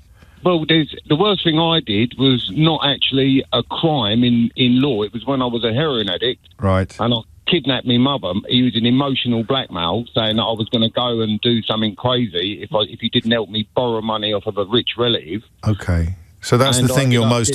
That's the thing you're most ashamed of. I'm not ashamed of it because I've done it. I'm not ashamed of it because if I carry shame, then that's not going to be helpful to me. Like that was a really horrendous. You're quite right. Yes. I'm not proud of it. I'm not ashamed of it. Yeah. It's just what it was. Like, if you want to judge me for that single worst moment of my existence, in my opinion, then that just tells me about you. Like, but if you're my employer, that means I'm not going to get a job. And in terms of criminal impact, what was the worst thing you did? What's the worst actual crime you committed? I suppose the longest sentencing thing, which would be, I suppose, the thing in law. It was handling about just under 300 grand's worth of computers that unfortunately come from a European project that knocked 17 countries out of the band, which obviously I had no idea. I was just buying and selling products. But when I got caught for that, Judge Finney at Wood Green Crown ended up giving me a very long time for it. So you took 17 countries offline, as it were? The project that they was working on, whatever that was, right, was housed in this building where the boys nicked the computers from, and I ended up buying them. So yeah. Well, okay. I mean, you're being very honest. And 33 years later, some doors are still closed to you. 100%, 100%. I think that's down to the way that I haven't seen it how the DBS is presented, but I suspect if it was presented in a manner, just say like the previous caller, she's done a shoplifting charge, right? Yeah.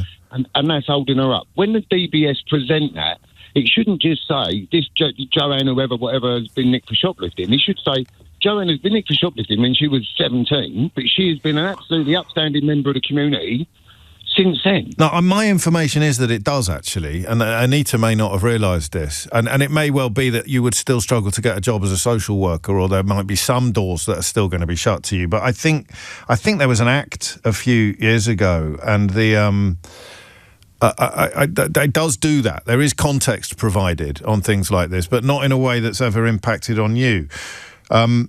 I mean, and again, it's slightly different, isn't it? In that nobody, if you've had a longish prison sentence, nobody's going to chalk that up as a non-serious crime.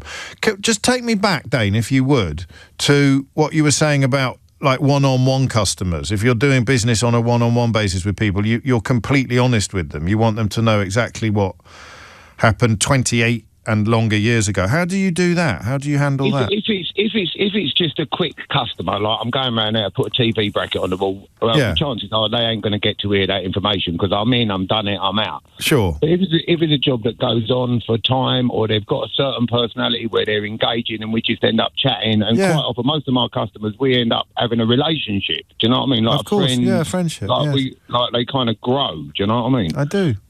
And then as soon as it starts to go down any of that road, a suitable opportunity, I will let that go. That I'll say I've had a very checkered life getting to here. Yes. And then if they dig into that, I'm more than happy to let them know whatever I feel is relevant. To tell them.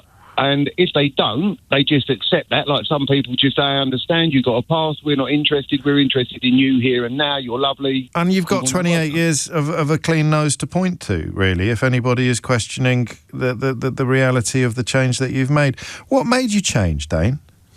Basically, when my kids got to a certain age, I used to earn real good money doing crazy things. And when my kids got to an age of about, my son was nearly 5. Right. And he's now 29. I made a conscious decision that I was running a risk all the time of if I got nicked for doing what I was doing, I could possibly get between 5 and 10 years. Right. So I decided that I cannot no longer afford to not be in my children's lives. I'm not giving up their upbringing to someone that I have no hand on other than writing them a letter. Yeah. And so it took me a few years to exit what I was doing, and I'm still friends with all the same people. I know all the same lives, but I tend to stay out of them circles because they're still earning good money. They're still, and I could be tempted. I believe my weakness is if someone put such a wonderful deal on the table that there was a nice few quid in it, I could be tested. So I just avoid it. I still see him, I spoke to him, I wish him happy birthday. Take yourself out of temptation's way. I mean, that's true of all vaguely addictive behaviours, isn't it? Is that you just need to get more space between yourself and the temptation to avoid the temptation. Yeah, as an addict, I believe that once you're an addict, doesn't matter whether it's smoking, drinking, sex, bungee jumping, whatever it is, once you become an addict, you are only ever, once you manage it, so you become an addict and you've managed it and you've now put that in order, that you're only ever, for the rest of your life, you're only ever, don't matter how good you get or what you rise to, you're one step away from that. Yes. And when you own it and recognise it, it makes it easier to manage. And this is linked to what you said to me about shame a moment ago, I think, isn't it? Owning and recognising things does not lead to shame. No, it leads to power, because but by me saying that, what I've had in the past, before I adopted this attitude years ago, yes, is I've been working for someone in their house doing an extension. I'm there for like 3 months. And then all of a sudden, somewhere along the line, they've gone, oh, I was talking to someone the other day and they said you was this and you was that. And I remember it was like feeling edgy about it. And my reaction was probably a little bit digi. Yeah. Because I didn't expect it. And they was different from me from there on in. And I never got any more work out of them on the end. So I then learned that I need to take the wind out of their sails before they do it. So that before they find out, they need to hear it from my mouth, so that they know, and then they can decide: is this someone that I want in my house? Do you know that question of how can you tell that someone has genuinely changed was one I didn't think anyone was going to be able to answer, but you have answered it in a way, albeit I don't know if your pattern or model of behaviour would work for everybody else, but that you change inside and then it manifests itself outside. Yeah, because it becomes your problem. If I come around your house, I say, James, I'm going to do this. We end up engaging, sitting down, cup of coffee or beer or something. We're chatting away. And I would steer the conversation into, what did you do when you was a kid? What did you do? How did you grow up? To get that conversation heading. Oh, interesting. Yeah, of course, because if you've got nothing to hide, you've got nothing to hide. Exactly. Full stop. Exactly. Oh, I love this, mate. If you judge me for any of my past moments, not you, anyone in the world, of course, to the world. If you judge me for any of my past moments, all that does is informs me a massive amount about where your head is. I get it. Yes, big, because you've changed and you've made the differences, and you know who you are now compared to who you are then. And anybody who sat down with you for 10 minutes would know that you've made those changes and you've made that journey. Did you just use the word digi? Yes. Is that your own word or? No, that's a word from the people that I used to knock around with. It was if you saw someone come in the pub, say like the pubs we used to work in, we knew every single person in the pub. No one come in that pub off the street really, and if they did, everyone would go quiet. Everyone would go quiet. Everyone would go quiet and look over. Yeah, and you just look and go, oh, look at that digi fellow over there. So it's a bit like dodgy, but different. Yeah. All right. I don't know if you were listening at 10 o'clock this morning. I said it was too late for us to come up with a word of the year on the programme, but I think you've just done it, Dane. No problem. That's our word of the year, 2025, Digi, the year of the Digi. Thank you, Dane, and good luck. I mean, what are you up to now, apart from the sort of odd jobs and building work and stuff? I mean, trying to get our farm. I've got a bit of land that I had for the kids and their horses years ago that we're now trying to turn into a regenerative farm. We want to get. I want to get some mentoring on the go for some youths that are on the cusp of going down the road I went down. I've got a good selection of people that are willing to give up time to offer whatever skill they've got to retrain people. Got it. Because I believe the only reason people go down the road of crime is because it's what they learn first. Yes. And that's what I did. I learned shoplifting because I come from no money, no nothing. We was a poor family. And I wanted the things that the people had. So and I had the balls and the madness to go and do it.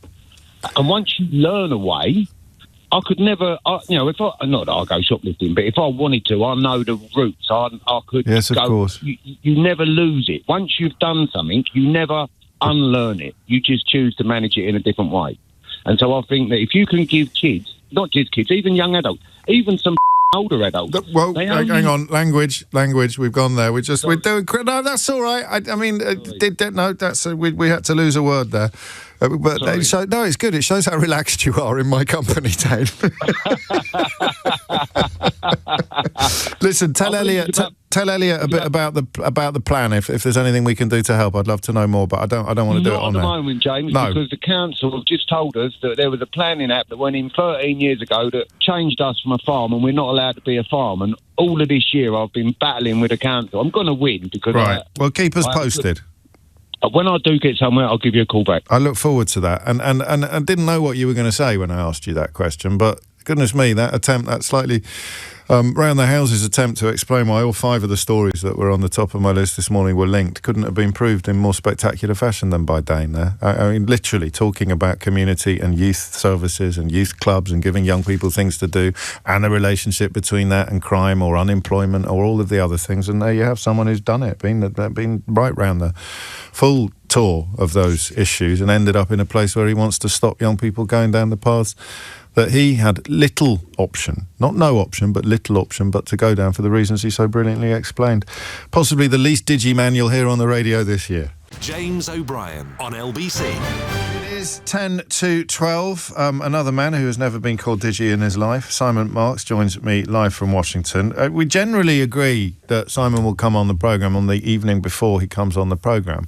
But given that he is usually here to detail the latest excesses and egregiousnesses, if that's a word, egregiosities of Donald Trump, the reasons for him being here can change in the 7 or 8 or 12 hours that elapse between me saying are you free or Eleanor saying you're free tomorrow and Simon turning up here. So we'll begin nonetheless with a story that has received a little bit less attention in this country than you might have expected, but it is the hoops through which we will all be required to jump potentially in the future should we want to visit the United States of America, Simon. Yes, absolutely, James. And I think it is important to pay attention to this, especially as we enter what is going to be a big year here in the United States of America. America's 250th birthday, which is going to be marked across the next 12, 13 months. But also, of course, America, along with Canada and Mexico, hosting the World Cup. So there will be many people in the UK thinking, I fancy heading over because I want to see some of these World Cup matches. We learnt yesterday that anybody applying for an ESTA, that's the basic document that you need to fill out in order to be allowed to engage in visa-free travel to the United States. Anyone, even from countries like the UK, France, South Korea, from which the United States permits visa-free travel, will be required to submit now 5 years of social media history as part of their application for an ESTA. Up until now, the form has required you to, has asked you rather, to disclose the various social media accounts that you operate and the handles that you use, but it hasn't required you to provide them. Now it's going to require you to provide those handles dating back over the last 5 years. You don't have to send in, shed loads of documents showing what you've posted on those accounts. But the government has the right, of course, to scrutinise those accounts. And clearly they wouldn't be requiring the disclosure if they didn't plan to take a look. So this is going to be a burdensome move on the part of bureaucrats who oversee the issuing of these ESTAs so that people can engage in visa-free travel. But it's also going to be a choice now that travellers from the UK are going to face. Do you really want to give the Trump administration details of your social media activity over the last 5 years so that they can scrutinise it? Or will you say to yourself, you know what, they've got those World Cup games in Canada and Mexico. I think I'll go there instead and give the United States a swerve in 2026. Yeah, I've seen California tourism authorities predicting a 9% decline in foreign visits to the state this year. That's probably optimistic. But do we know why they're doing it? Have they provided any... We can speculate, and we may do in a moment, but is there any official indication of what the rationale is behind this? Well, the official rationale for previously asking people voluntarily to disclose their social media account handles was because the United States government has the right, as all governments do, to decide who enters the country and who does not.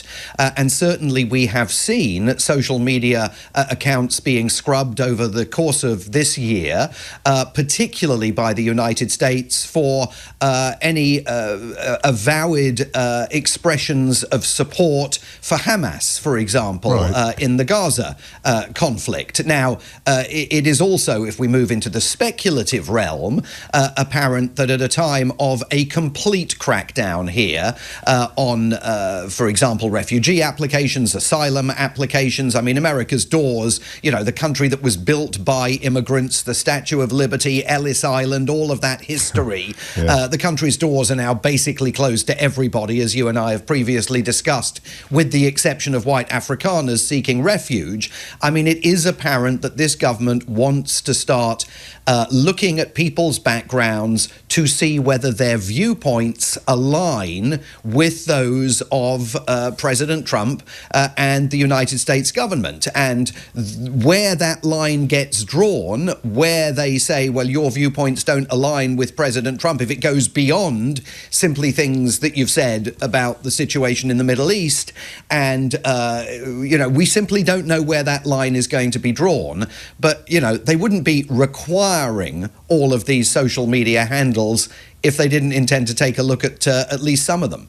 Well, I mean, the problem is with these questions that I ask you is that even if you answer in a certain way today, we could be here in a month and your answer would have been rendered obsolete, because obviously I want to know, and my listeners will want to know, whether merely expressing rather well-founded and evidence-based negative opinions about Donald Trump and his administration might prompt some sort of immigration problem in the future.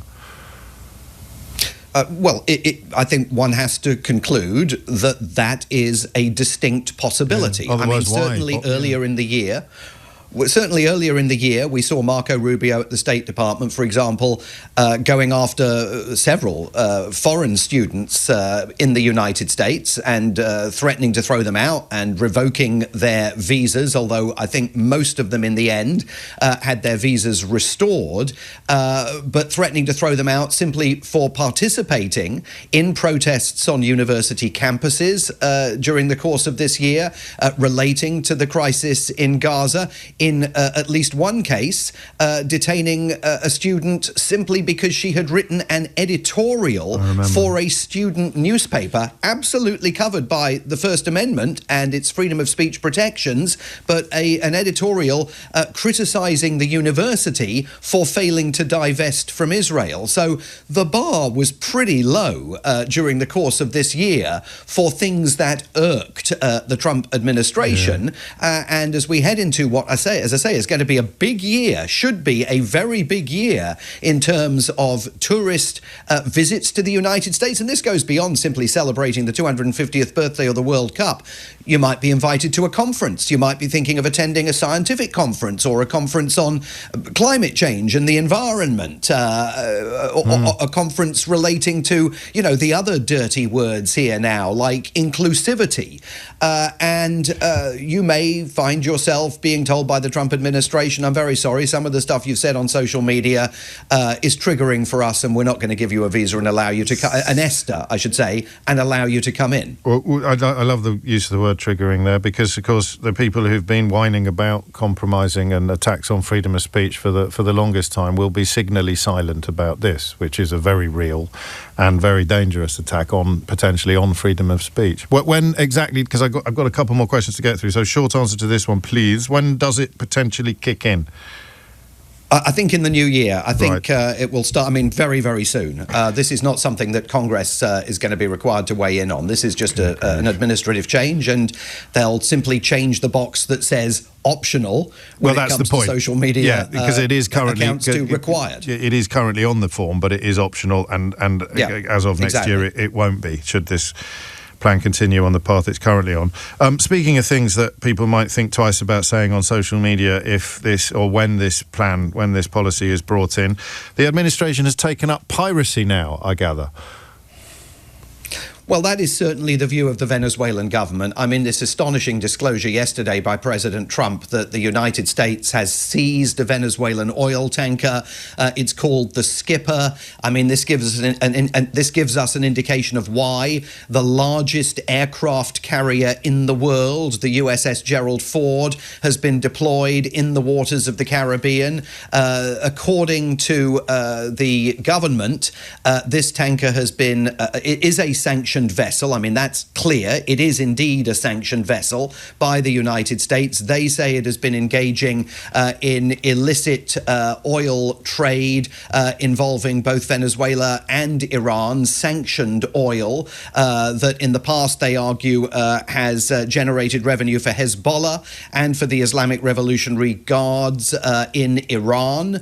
Why they suddenly seized this is a big question. It comes at a time, of course, when President Trump is actively threatening to overthrow President Nicolas Maduro in Venezuela. Indeed, yesterday put the Colombian government on notice that their leadership will be next, he said. And when he was asked yesterday at the White House what happens to the oil on board this vessel, he said, I don't know, I guess we keep it. I mean, all of this fuels the notion that what the United States is really after in Venezuela is the country's oil, largest oil reserves anywhere in the world. And it also may be deflecting attention away from the extrajudicial killing that the United States has been engaged in on the high seas in those multiple attacks, over 20 of them, on speedboats that without proof they claim have been ferrying narcotics to the United States from Venezuela. Without proof, and that story still bubbling away in the context of promises to reveal footage and then a failure, a refusal to reveal footage. We're out of time, but one more. This all falls into the same news cycle pretty much as the decision to pardon the former Honduran president, who was a massive and proven drug trafficker. Yeah, absolutely. Voluminous. Yes. I mean, after voluminous amounts of work by Department of Justice prosecutors to bring him to justice, he's now walked free. President Trump maintaining that he was a victim of injustice, although there's absolutely no evidence to support that. In fact, the Honduran government has immediately said, we want to get our hands on him because we'll prosecute him and jail him if you, the United States, will not. But the dissonance here between an American president who's going after Venezuela, accusing President Nicolas Maduro of being himself a drug kingpin, something that the Venezuelan leader denies, while simultaneously releasing from jail the former Honduras leader, who was proved in court to have been engaged in drug trafficking activities. I mean, there is no clarity surrounding policy here, particularly when it comes to this array of pardons and prison releases that Donald Trump has been making since he arrived in office. Very quixotic. And what he's really trying to do, I think, is demonstrate that former presidents should not be held accountable for their actions while they were in power, for reasons, of course, that may one day come to benefit him. It's the oligarch club.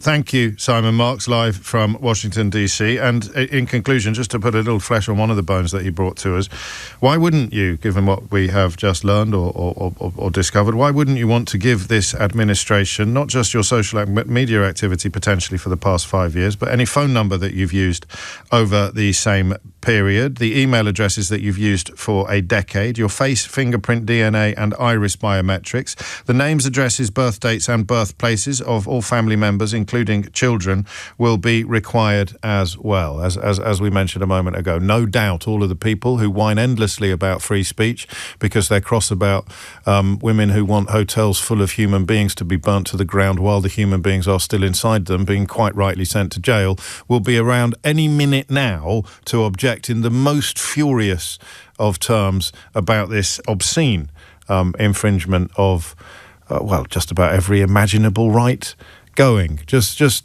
don't hold your breath. It's Mystery Hour next. James O'Brien on LBC. I'm actually overcome with excitement. I've got so much amazing news to share with you.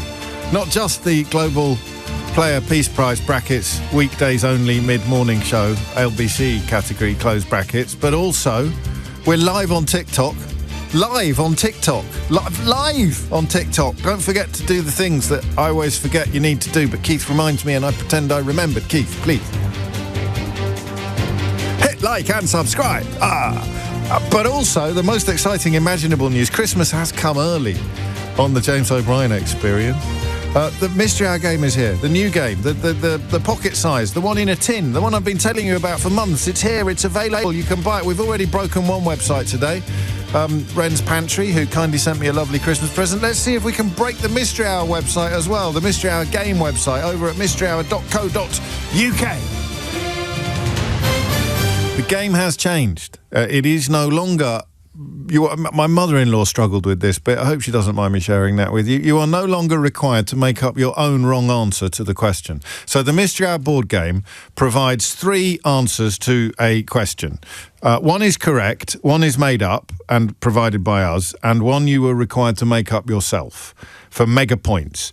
But that obviously complicates matters somewhat. It's fine if you're all sitting around a table. It's fine if you're playing the traditional board game, which is still available at mysteryhour.co.uk. But if you're on the move, if you are, haven't got all of the gubbins present, in some ways you can just keep the card as a way of keeping score. Then on the new game, which is pocket-sized and comes in a very shapely tin, you have all of the answers provided. So it's still got 1 correct answer and 2 wrong answers.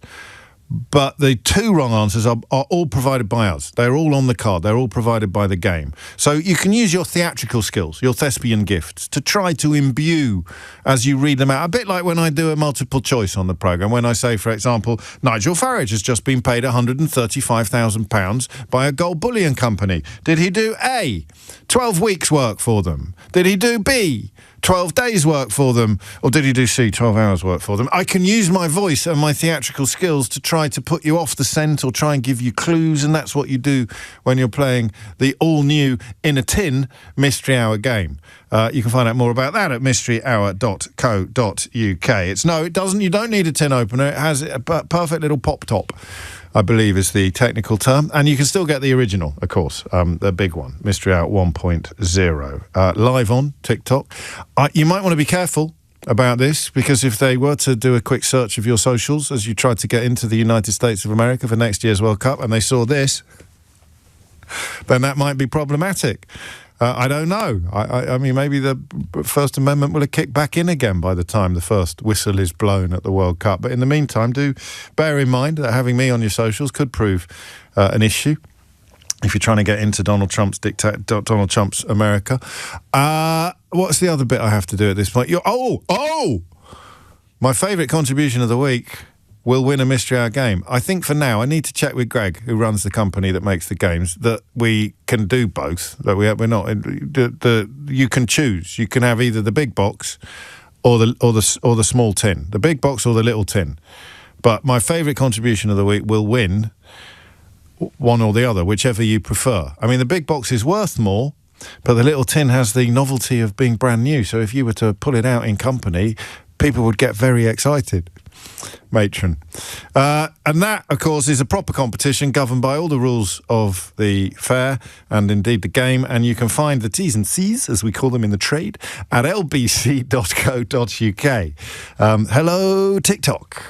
Shall we get this underway? Oh, I haven't even told you what it is yet. This is your weekly opportunity to achieve the sort of satisfaction not ordinarily available anywhere else on your radio dial. So, if you have a problem, a mystery, a riddle, a conundrum, something that you know must have an answer, but you're dashed if you know what that answer is, then give us a ring. 0345 606 0973. And if you know the answer to a question that somebody else asks, then I think you can work out what I expect you to do in those circumstances. Give us a ring, 0345 606 0973. Favourite of the week wins a prize. That's it, really. That's how it works. Generally don't like motoring questions. Used to have loads of rules, but they've all withered and died with the passing years as my dander limps toward ever closer to the finish line. So that'll do, right? And of course, I've gone on for rather long at this point, so as Lee points out, it's going to be mystery 45 minutes at this rate. Let's crack on. John's in Dublin. John, question or answer? It's a question, please, James. How are you doing? Very well indeed. So, look, I was in London visiting my son there a few weeks back. Oh, yeah. And we had to take the underground on a couple of trips. God, I bet And you he took your kept life. pressing- Do you not read American far-right racist media, mate? You can't be travelling around on the London Underground. You could have got your arms stolen. Yeah, I know. Carry on. But look, he kept pressing me over to the right-hand side of the travelator as they go down. Oh, yes. And he said for people to rush by on the left. Yes. And I said to him, well, look, if we drive on the left and we overtake on the right, why doesn't the same logic apply to the travelators? That's a good question. I know that we're bordering onto the motoring question here, so I hope you won't... It's not a motoring question. It's a London Underground question. Are you currently on the phone rather than the speaker? Are you speaking to me directly down your phone line? Absolutely. So you have a phone in your hand? In my love. In which hand is it? The left hand. Oh, this hasn't gone very well. Does that mean you're left-handed? No, I'm right-handed, as it happens. Why are you holding... can we do this again? Why are you holding your phone in your left hand if you're right-handed? Force of habit, perhaps. I have no idea. Well, it leaves my right hand free to write or do whatever. Yeah. At the same time, take down notes. Okay. Let's leave it at that. And of course, the fact that you would need your right hand to write with is because you favour your right hand. So, with which hand, were it to be grasping the handrail of an escalator, with which hand would you feel safer? With your right hand on the handrail or with your left hand on the handrail? Wow, never thought of that way. I know you didn't. I know. I thought you'd thrown me there when you revealed you were holding the phone in your left hand. It would have not made sense to you as you were making your way down the escalator because you'd feel safer leaning to the left. But you're right-handed, so you're safer leaning to the right, therefore you hold it on the right, and therefore that is why we do it, I reckon. You say you solved the problem, is that it? I'm pretty sure it is. I mean, I can't imagine what else it would be, but whenever I say that live on the radio, I end up being embarrassed 14 minutes later. In the meantime, I'm taking a round of applause in the meantime. It is because we are almost all, well, very, very disproportionately right-handed, and that you are much safer on the right, right? Right? Yes. Thank you, John. Was it a good visit? Did you see a show? Did you catch a show, John? No, just over the day. Okay. He just bought an apartment, and he's wanted to show it to me. And I bet he did. He's done well. That was all. Yeah. Defying all the cliches. A young person who's able to buy a property and indeed visiting London from overseas without having all four of your limbs stolen by balaclava-wearing youths. Well done, John. I make the opposite journey, the other way, actually, quite often at the moment for similar reasons. Mark's in Durham. Mark, question or answer? Hi, I've got a question. Carry on. Hi, how are you, James? All right? I'm grand, yeah. How are you? I just said grand. You're not even Irish. I only spoke to an Irishman 2 minutes ago, and I've started saying grand again. It's pathetic, really. What have you got for me? I'm a past winner, by the way. I answered the question about why a tea towel was called a tea towel about 18 months ago. I'm not sure if you remember. I remember your accent. I do. I remember. Yes, it was a beautiful answer. Did you win? You didn't win a... Yes, I won it that week. Yes, I did. And just tell us how you're getting on with the game. Well, it comes out at Christmas time, so it'll be coming out in another couple of weeks' time after the Christmas dinner. That's perfect. Post-prandial Christmas entertainment. And that's the old family box size game now, of course. And I suppose, hang on a minute. It might come in time for this Christmas. Well, I'm just thinking, do we wipe the slate clean now and previous winners are allowed to win again? It's unlikely to pop up much. It's just that you happen to be here this week when we're giving away the new tin-based guide. Exactly. Anyway, it's unlikely lightning can strike twice. What's the question? My question is, why are eggs sold in 6s and 12s historically? I know you can buy them in packs of 10 now, but why historically were they always sold in packs of 6, half a dozen, and packs of 12, a dozen eggs? That question. I don't remember seeing them in 12s as a kid, do you? I don't remember the big boxes. Not really, no, because you always went to the butcher's for eggs, didn't you? Yeah. So this came about because I went to a farm shop recently and I asked for 6 eggs. No, sorry, I got 4 eggs. I only wanted 4. And then the woman at the till still charges for 6 eggs. Yeah, so you went back and got the other 2, did you? No, because I was going away. So my dogs have eggs on a morning. Right. So I only needed 4 eggs for 2 mornings. So you paid for 6 and took 4? For 6. So, yeah. Couldn't you have given a couple of eggs to a likely-looking fellow in the car park or something like that? But I didn't. So she didn't have the ability to charge you for 4 eggs. She was always going to charge for 6. That was what I asked her. I says, why can't you just divide it by 6 and then times it by 4 and I'll pay the correct money? Yeah. No, will always sell 6 or 12 eggs, and I was just... So that obviously got us onto the question, why do we buy 6 eggs or why do we buy 12 eggs now? And you mentioned a farm shop. Is that because you actually put the eggs in the box yourself? Yes. So that's why you found... Because, I mean, people not familiar with farm shops might have imagined you in Morrison's trying to balance the 2 eggs you don't want on the edge of the shelf. No, definitely not. Which obviously shopkeepers would have to discourage, Mark, wouldn't they? Yes, you can't be going around interfering with egg boxes on the grounds that you don't want to buy 6, you only want to buy 5. You can't do it with Rolos. Why would you be allowed to do it with eggs? But so why? Why? Why 6 and 12? I mean, it's a dozen, half. It's a great question. I'm putting it on the board. I can't believe we've never had it before. We may have done, but if we have, I've forgotten. And if I don't know the answer, then it counts. It's a question. It's there. Why are eggs always dealt with, bought and sold in the half dozen, or, latterly the dozen? And I've done the other one, haven't I? Lovely question. Thank you, Mark. 12:18 is the time. 2 calls down, which means 2 phone lines have been freed since you tried to get through a minute ago and couldn't. So, 0345 6060 973. James O'Brien on LBC. 2 minutes after 12 is the time. Mystery Hour is upon us, replete with the brand new Mystery Hour game. It's in a tin. That's right. You need a catchphrase, right, for a new product? You know? Like, it's finger-licking good. That works. Do they still do that for KFC? I hope so. It's a wonderful catchphrase. Can you think of any other catchphrases? A glass and a half in every bar? For cab, that's probably... see, the toffee crisp can't be called a chocolate bar anymore because they've reduced the amount of cocoa in it. So I mentioned online one of my favourite chocolate-covered snacks, and it turned out the company that makes it supported Brexit, so I'm not even going to be able to eat that anymore. Well, of course I am. I'm not that silly. Actually, am I? I don't know. Sometimes I see a Dyson hand dryer in the gents, and I think, I'll just use a paper towel instead. As if Dyson gets any money every time I use a Dyson hand dryer. But I do have a weird legacy, particularly the very rich people that made life worse for everybody else and just waltzed off into the sunset or Singapore in the aftermath. But you need a catchphrase. If you've got a very exciting product, you need a little catchphrase, right? A slogan. Never knowingly undersold is a popular one from John Lewis. So the new Mystery Hour game, it's in a tin. That sings, right? That's a good. See what TikTok think about it. I'll do it in a proper advertising style. It's the new Mystery Hour game. It's in a tin. Yeah. Vic's in Dorking. Vic, interrupt me quickly. Question or answer? A question. Carry on, Vic. What I want to know is why human beings have evolved to enjoy music. How do you... I mean, we may have always liked music.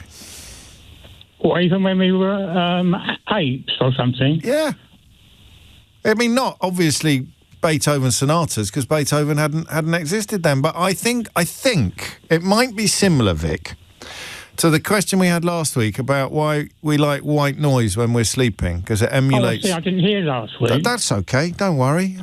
It emulates the noises that we heard in the womb. So if you think about a heartbeat, yes, you have the ground floor of music, don't you?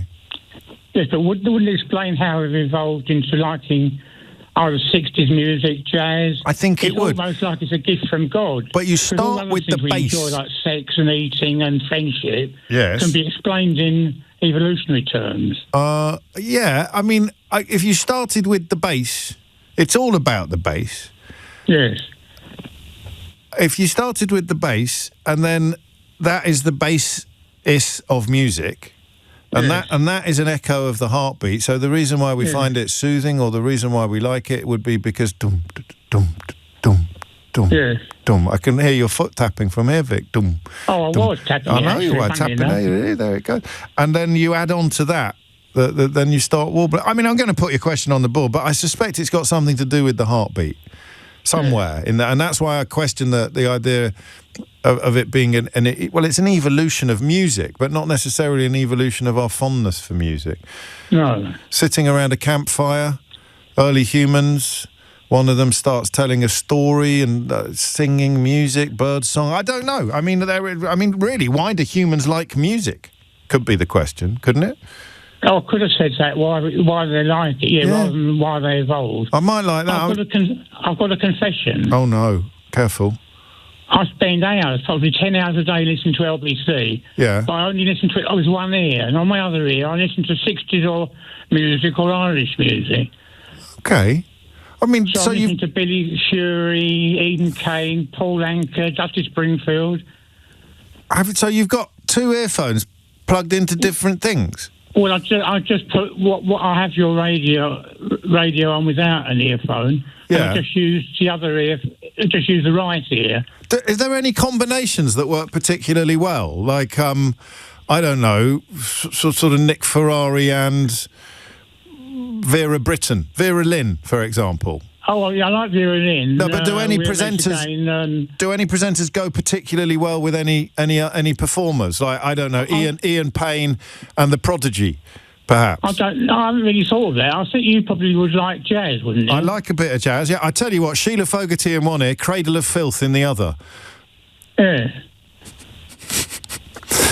I can't do that, Vic, sadly. I have to concentrate entirely on the LBC output, but I am intrigued by your listening habits, and I will endeavour to get you to an answer to the question. I like that idea. So it's sort of background noise, but not background noise. 24 minutes after 12 is the time. God bless, Vic. Stay safe. Jack's in Bedford. Jack, question or answer? Question, please, James. Carry on. So last Sunday, I was in Wales next to the sea, and we were walking down the beach. Yes. And there was just piles and piles of razor clams and oyster shells. And it started me thinking, how do shellfish breed with each other? In the seabed. Yeah, but do they crawl through the sand and find each other? Like, do they come out of their shells? Boom, boom, boom. You missed that. Seabed, breed bed. Oh, yeah, there we go. No. Yeah. All right. Slow day. Also, how pedantic do you think, how pedantic will you permit me to be? As much as you like. There's no two. It's Wales next to the sea. Sorry, I apologise. That's quite all right. That's quite all right. Just, my fellow Norfolk fans will expect me to pick up on that. Just jotting down Vic's question about music. And we have, how do they breed? I've got one idea. Because just from watching David Attenborough, that it all happens in the water. So you release, what you do is you climb on the back of the clam that you fancy. That doesn't work, does it? Because you're a clam and you're in a shell. Does it come out of the shell? It's a very good question, Robin. Sorry, Jack. It's a very good question. Robin's next. What's your theory? Because I was thinking about fish, and I know that fish lay eggs on rocks, then another fish will come past and that's right. Them, that's what I'm thinking. But then I was thinking, do the shellfish come out of their shell to do that? Yeah. Obviously, razor clams live in the sand, don't they? So how do they find each other in the sand? Yeah, they do. How do mollusks breed? Yeah. It's the question we never knew we needed the answer to, Jack, isn't it? No. Until I saw them. What did you get up to in Wales next to sea? Anything nice? It was my partner's birthday, so we walked down the beach and then we sat in the harbour car park and had fish and chips in the rain. Lovely. It was very lovely. It is Got nice. a bit damp. Did you go to Platton's? I'm not sure. I don't remember which chippy you went to. The one exactly opposite the harbour car park on the corner by the roundabout. Yeah, okay. I know it, yeah. That's done rather well in the competitions recently. Did you pop into the arcade? Did you go into the penny arcade? It was closed, actually. Was it? It's never closed. Yeah. That's there outrageous. wasn't many people there. It was very rainy. It's very off-season as well. It is. Beautiful place. Highly recommended. It's my favourite place. It's my favourite place as well. I'll see you there one day, no doubt. Hopefully so. I look forward to it. Jack, you're on the list. There we go. How do mollusks breed? 0345 60 60973. Shellfish, mollusks. What's the difference? I don't know. Robin's in Murfield. I told you Robin was next. Question or answer? Hi, James. It's a question. Sorry, I'm a bit flustered. I was cackling at your seabed joke. Well, I thought it deserved more, frankly, Robin, and clearly it was getting more in Murfield, but it was getting next to nothing in Bedford. What's your question? My question is, why is, in the Army, the officer's mess, your mess tins, your mess kit, why is it called mess? What is that from? My dad was in the Army, in Parachute Regiment, and I'd often hear about these things, mess tins and stuff, and I've always been interested, but I never know what it means. Where it comes from. I like it. I just very much got the feeling of one that we've done before. I've just got little bells tinkling in the back of my mind. It'd be a miracle if we haven't, because it's such a good question, but I can't remember the answer, so you're absolutely on the board. The mess, so, I mean, does it refer to food, and it refers to refreshments in every context, does it? In some ways, but also, I mean, the officers have a place where they can relax, a bit like a common room or something like that, and it's called, the officers' mess. But then there's also the mess hall. I mean, I think that's where you go and get your food. Yeah, it is. Yeah, it's always got something to do with mess. I'm trying to think of other languages or a little. No, I love it. You're on the board. I like it a lot. Why do officers and why does the military have a mess for its refreshments and its meals and also its equipment? The accoutrements with which you eat your food has got mess in it as well, mess tins. I like that. It is coming up to 12:30. You're listening to Mystery Hour. We want to know why eggs are dealt in dozens, why humans like music, why... I've written that down. I can't read my own writing. Why the military has its food and drink in a mess. What's the mess got to do with the grub? And how do shellfish breed? If you know the number, if you know the answer to that, you hopefully know the number. If you don't, it's 0345 6060 973. And don't forget, why do you make me do this? What do I get out of punting TikTok? Is there a bonus at the end of the year? Do I get another reward? You just get to see my face. Oh, wow, there you go. What's not to like? Oh, and don't forget, the new Mystery Hour game. It's in a tin. Here's Amelia Cox with your headlines. James O'Brien on LBC. 32. I should have checked. It's officially called the James O'Brien Mystery Hour Travel Game. It's in a tin. Not the new or the mini so the James O'Brien Mystery Hour Travel Game. There you go. $12.99 to you. It's in a tin. Back to the original Mystery Hour, but not necessarily the best. Mo's in Birmingham. Mo, question or answer? Question, James. Carry on, Mo. Both me and my wife use our phones to set an alarm and, to help us wake up in the morning. Yeah. Now, during the weekdays, her alarm goes off about 25, 30 minutes earlier than mine. Yeah. I could sleep through her alarm. Oh. But I wake up when my alarm goes off. And then on weekends, she has a bit of a lie-in. My alarm goes off. She could sleep through my alarm.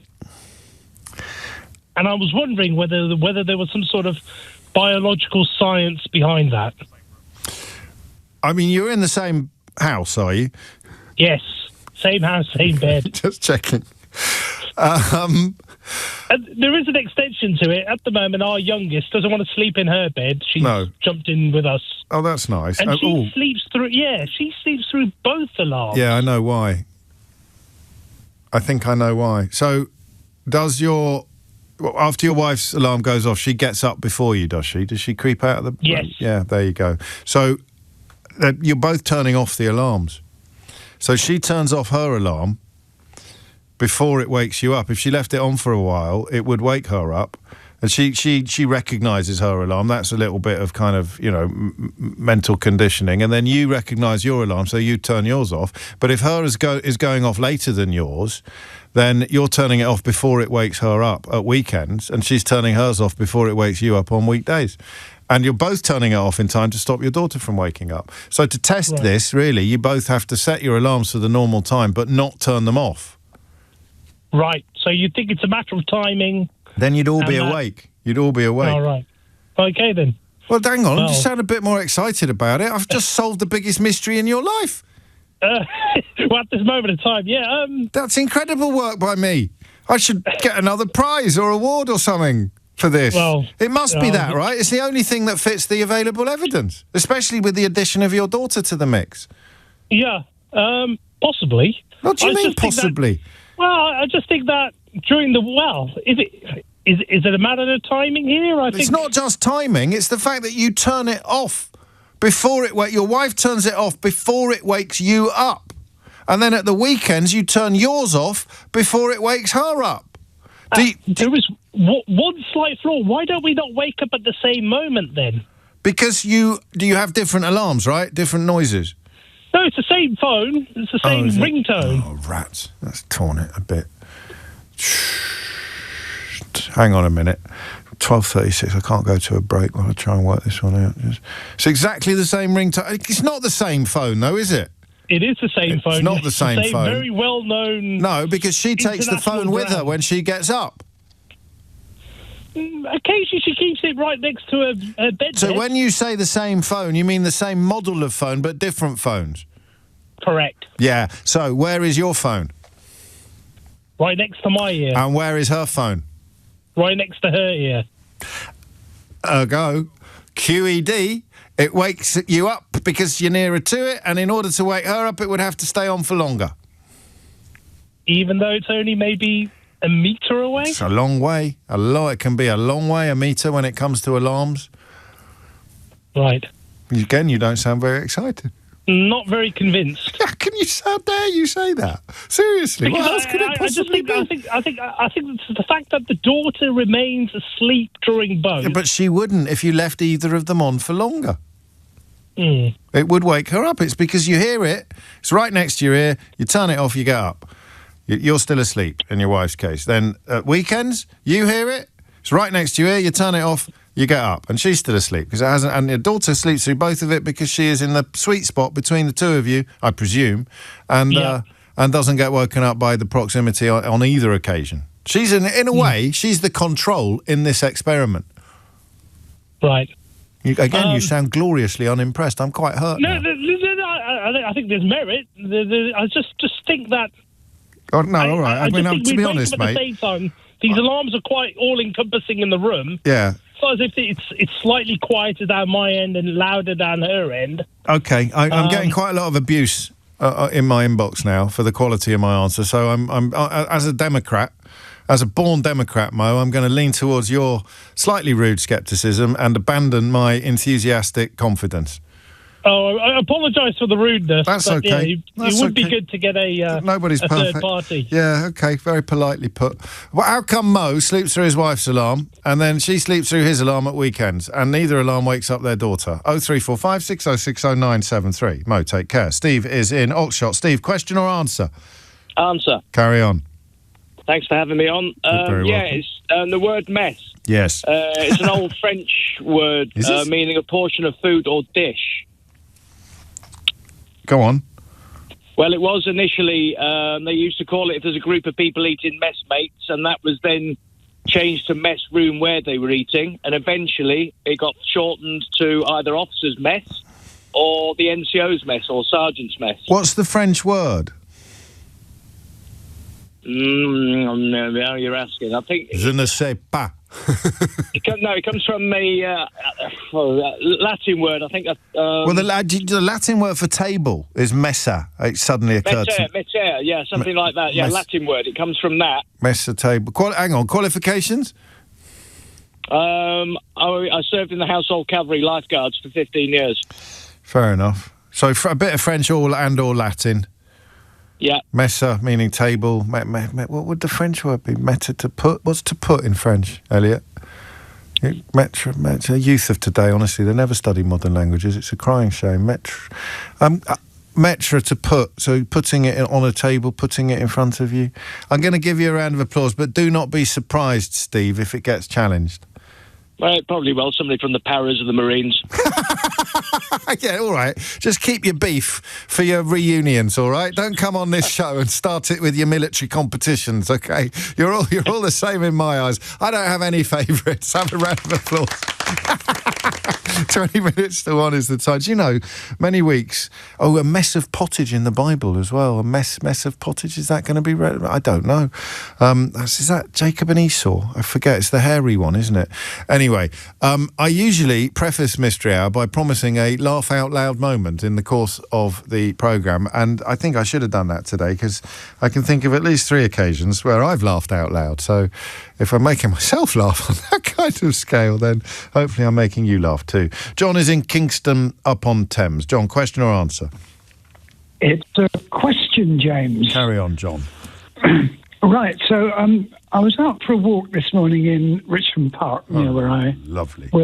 Yes. Very nice. Isn't it just? And there were loads of deer, and they were perfectly camouflaged against the dead bracken. You just could not see them from a distance. But you can smell them from miles away. Yes. It's not a bad smell, but you can smell them. It's a very distinctive aroma. Well, it could be horses, couldn't it, to the uninitiated? It's got that kind of... could be. Yeah, I know the smell you mean. Yeah, but the question then is, why don't... Oh, no, the phone's gone. The phone's gone. Oh, get John back, quick. We need it. In fact, I'll go from one John to another. They like buses, Johns, aren't they? You wait ages for one to come along and then suddenly there's two at once. This one's in Southwold. John, question or answer? Answer, James. Good morning. Good morning, John. What have you got? Why the people of London stand on the right and walk on the left. Oh, was I wrong? I didn't actually hear your answer because I was obviously telling your helper that why it is. I presumed it was because we're mostly right-handed and you're holding the handrail. But go on, you've got a better answer. I can sense it. I believe that the original escalator on the Underground was set up at Earl's Court. Mm. And in this Edwardian age with ladies' frocks at low level, yeah, they were concerned about it getting kind of fed into the mechanism. So when you came off the top, instead of coming straight off the escalator, there was a sort of curve to the guide of you as you came off, and the guide was to the left. Oh. And they obviously came to a conclusion that the people moving on the left were coming off so much faster that it was better that they weren't crossing the stationary people who would have been standing on the left. Okay. And so they said, you will stand on the right here and you will walk on the left. Walk on the left, stand on the right. I can make sense of that. I can see what you're describing. What are your qualifications? I have none other than about 3 weeks ago, having seen a lot of TikToks of people going, why do they do this? Why are they so horrible to us? And I'm thinking, well, I'm a Londoner, of course. Of course we are. I had one yesterday, and the bloke was getting quite irate, and his wife was in front of him with a pushchair, a pram, but you couldn't see that because it had backed right up. It was on one of the big escalators as well. I think it was Holborn, and there's a little bit of me as a sort of adopted Londoner that wanted to intervene and just say, look, give him a break, because all the Londoners are like whistling from the top of the escalator. Get on, can you move? And the guy's had it twice. I followed him down 2 escalators. And he got it twice, and his wife's in front of him, and he's oh dear, yeah, we're not at our best on escalators, are we, as a species, us Londoners? But we're not. So when I saw all these, I went, why do we do that? And about 3 weeks ago, I went and found out. And here we are, and it's earned you this. I like it. It's a lovely answer. Better than mine. Better than mine. Well played. We were talking about Wells Next to Sea not just a moment ago. Extraordinarily good fish and chips in Southwold. John. Oh, he's gone. I was about to go all anecdotal with him. John, back to John in Kingston-on-Thames. The number of people, when you started talking about the deer in Richmond Park, the number of messages I got, which wouldn't make much sense to many people, going, Fenton! Fenton! Oh, yeah, Fenton! Except for Mark. Fenton. Mark, who somehow has come up with Benson. So he's watched that video, goodness knows how many times, and he's misheard. That video is so old. That must be, 15 years old? It was one of the very first. For historians of the future, that will be one of the first viral clips, I think. That clip of the man walking his dog in Richmond Park, and the dog hairs off after the deer, and he chases after that big old dog as well, like an Irish wolfhound or something like that, shouting. Must have just been on the cusp of the technology becoming widespread and clips appearing on our phones, and that was one of the very first ones to go bonkers, wasn't it? Anyway, where were we? Well, yeah. Where were we? We were talking about why is it that the deer smell and don't camouflage the smell. And a more general question would be, is there any animal that to camouflage? The phone line's gone again. I've got the question, but I want the phone line to be, because I think this is quite a nice one to answer, isn't it? So the deer is herbivorous, right? Yeah. So why would it need to camouflage its smell? Because a wolf, if there were a wolf in Richmond Park, could smell it a mile off, but it's quite hard to see. To hide itself from a predator. Camouflaged. See, there's two reasons for the camouflage. One to hide you from predators, and then one to hide you from prey. So I'm immediately thinking of prey. I'm thinking of the fact, because the answer to your question is yes. Do animals camouflage their smell? Why do dogs roll in fox poo? Yeah, but why would they want to smell like fox poo? Don't beat me. You'd have to ask one. Disgusting. It's not. No, dogs are lovely creatures, but they roll in fox poo to camouflage their own aroma, I think, for some reason. Right. In order to creep up on foxes, probably, so that they're not alerting the fox to their presence. Yeah. So that is the answer. I think Fenton was a black Labrador, actually, just for the fact fans. That will be it. But that is a very behavioural camouflage. But mate, have you ever seen a deer? Look at the size of it. It's not going to be able to put a wolf off the scent by wearing perfume. It's about 8 feet tall with its antlers. But what if it smelt like a lion? A wolf would run a mile. Why doesn't it's not blind? Why haven't they developed? The wolf is not blind, but if you can't see it, sniffing around, looking for the deer. Yeah. Sniffing around, or think of any animal predator, a lion in the savannah, sniffing around. It smells its prey. Yeah, the prey is possibly not even seen. That's quite Why haven't they developed that? So do any animals camouflage their smell in order to elude predators, is the question. Exactly, it's or a great spoof question. another animal's smell. That sort of thing. It's a great question. Yeah. Okay, you're on. Yeah. Thank you, John. 0345 60973 is the number you need. The time is 12:47. We've done the escalator. We haven't done the eggs. We haven't done the music. We haven't done the shellfish. We've done the mess. I think we did the alarms, but Mo was gloriously unappreciative, quite frankly. And we haven't done the animals. So there's quite a lot to get through, and there is only 10 minutes left. 12:47 is the time. James O'Brien on LBC. 10:01 is the time. You can actually buy little bottles of stag scent. It's very dear. Before I get back to Mystery Hour, something that I want to tell you about. The winners of the Global Player Awards 2025 have been announced this morning. The News Agents wins the Best Podcast Show, officially the most listened to podcast on Global Player. And the biggest new podcast is Christiane Amanpour Presents, The X-Files with Jamie Rubin. Both brilliant programmes, podcasts. For the full list and to listen to both of these award-winning shows, head to Global Player. And if you're wondering why I'm not bitter, well, it's pretty obvious, really. Please welcome the very first winner of the Global Player Peace Prize. It's James O'Brien. Oh, one of the proudest days of my life. Danny is in Lewis. Danny, question or answer? Hi, James. I've got an answer. Carry on. This is how shellfish breathe. So obviously most of them can't move. So what happens is the males will release the sperm and the females release the eggs directly into the water. And that's like a very well synchronized event. So they do it exactly the same time. And then just in the water, the sperm and eggs mix. They find each other and fertilize each other. So if you're close enough to a mussel bed at this particular moment, you'll actually be able to see the kind of milkiness in the water as they're doing that. Wow.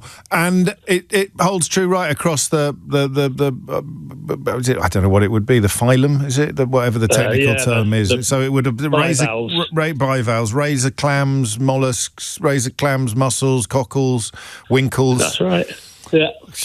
What's the one I don't like? What's the one I don't like, Danny? The one that's really chewy. No, I love an oyster, mate. Don't get me wrong. Too. I'm a champagne socialist. What's the really, really like gristly one? Oh, I don't know. I like them winkle? all. The razor clams can be a bit kind of. No, winkles are not a bivalve. That's a little snail. Yeah, what's the one I'm thinking of? Anyway, it doesn't matter. What are your qualifications? So I work in aquaculture. So that's basically fish or seafood species farming. Oh, lovely. I've got studies in that as well. Farming for the hospitality industry. Yeah. Love it. Well, I mean, what do you do? Do you do them all? I mean, the big money's in oysters, isn't it? At the moment, I work for an NGO, but I was a trout farmer. Before that, I was worked in sea bass and sea bream for a little bit, and also some freshwater perch out in Switzerland. I love it. Whelks, I'm thinking of, are the ones I don't like. Oh, yeah. That's not a bivalve. That's another snail. Is it? You know, you flipping out. You know your stuff, don't you? Also, so they breed in. James, go on. I'll contribute to another question. It's not an answer, but I'll contribute to the why do we like music? Yeah, why not? Turns out it's not just us that likes music. Actually, fish also like music. There's various studies that show that fish will grow faster if you play a Mozart. Really? Yeah. Well, there's a Marillion joke in there somewhere, but I'm tired and I've been too funny already this hour. I can't reach for another one. That's nearly lunchtime, isn't it? With whelks and winkles, they would procreate in a rather more traditional fashion, wouldn't they? They'd hop on each other. I think they would. They'd hop on each other. Okay, that's really interesting. And that is a brilliant answer, Danny. I really like that. Thank you. And it's earned you this. thought that, didn't I? I kind of go, you really... But anyway, now we know. Now we know. Marisa is in Potter's Bar. Marisa, question or answer? Good afternoon, James. I have a question. Carry on. Okay, so linked to the question about shellfish on the seabed, yes. Where does the saying "coming out of your shell" come from? And I wonder if it's linked. Yeah, it could be. To, I mean, that's a bit fruity, really. It's a bit risque, isn't it? Well, it is now. I mean, I didn't know whether you were asking it from a risque perspective or whether you hadn't noticed the potential for double entendres in no, I presume it's got more to do with snails than with razor clams. I mean, obviously, there's a thing about being shy and... Yeah, but you come hiding out of your yourself shell away. like a snail comes out of its shell to say hello. So you're in your shell. I think it's just from snails, isn't it? Just, so maybe I was going too deep. Yeah, maybe. I don't know that. I'm not even going to give myself a round of applause for this one. I don't know.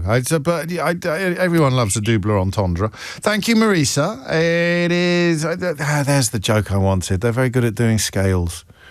They see fish who love music. Well played, Nick. I like that one. Still going to miss out on loads. You've got, 12:54? We've got 4 or 5 minutes before Sheila gets here. If you can answer the question about... We've done the shelf. Actually, maybe we've done more than I realised. We've only got the alarms left, the animals camouflaging themselves. Why are eggs sold in sixes? Why are eggs always sold in sixes or multiples of 6? 0345 6060973. Then actually we might clear the board, so I should shut up and carry on. Sarah is in Chaos in Portugal. Have I pronounced that incorrectly? I think I asked you that last time. You have. You've pronounced it incorrectly twice so far. Well, I'm nothing if not consistent. I'm nothing if... How is it meant to be pronounced? Shoush. Shoush. I prefer chaos. It'll always be chaos to me. Question or answer? Chaos. It's an answer, James, Carry to the alarm question. Oh, lovely. So there is a part of your mind called the reticular activating system, and it filters out the stuff that you need to be aware of and filters out the stuff you don't need to be aware of, and filters in the stuff that you do need to be aware of. Like your own snoring. The bloke on the bus this morning, I swear you could hear him from downstairs, and he was snoring on the top deck. Anyone who was on the E8 at the right time of the day will know exactly who I'm talking about. It was frankly extraordinary. E2, carry on. Yeah, so the guy's wife doesn't need to hear his alarm because it's not relevant to her, and the other way around. So, but it's the same noise, though. It's the same noise. Are you sure? Yeah, we picked up. So I think your answer might work because they've got one each on their bedside table and they have the same alarm tone. But the distance is the crucial bit here. Yes, exactly. It's why you can sleep through a thunderstorm, but if you hear your dog or cat being sick, you'll be awake immediately. So it's the brain decides that noise is important, that noise isn't important. Or it's when you want to buy a red Ford Fiesta, you start seeing them all over the place because you're concentrating on them. Yeah, I like that. And then the reason why you filter one out and not the other is because it is a different sound because of the pitch, because it's closer to your ear than the other one is. So you've learned over the course of time to filter it out. I think you have put the cherry on the icing on the cake of my original answer. What are your qualifications? I'm a remedial hypnotist. I'm quite into this now. I think it really works what you do, doesn't it? Yeah, I mean, it's like hypnotherapy, but I don't use the trance part because you don't need the trance bit and people don't like it. So you just talk to the subconscious, find out what the problem is and fix it. Indeedy-doody. Round of applause for Sarah. Thank you very much. Thank you very much. 12:57 is the time. Sylvia is in Nottingham. Sylvia, question or answer?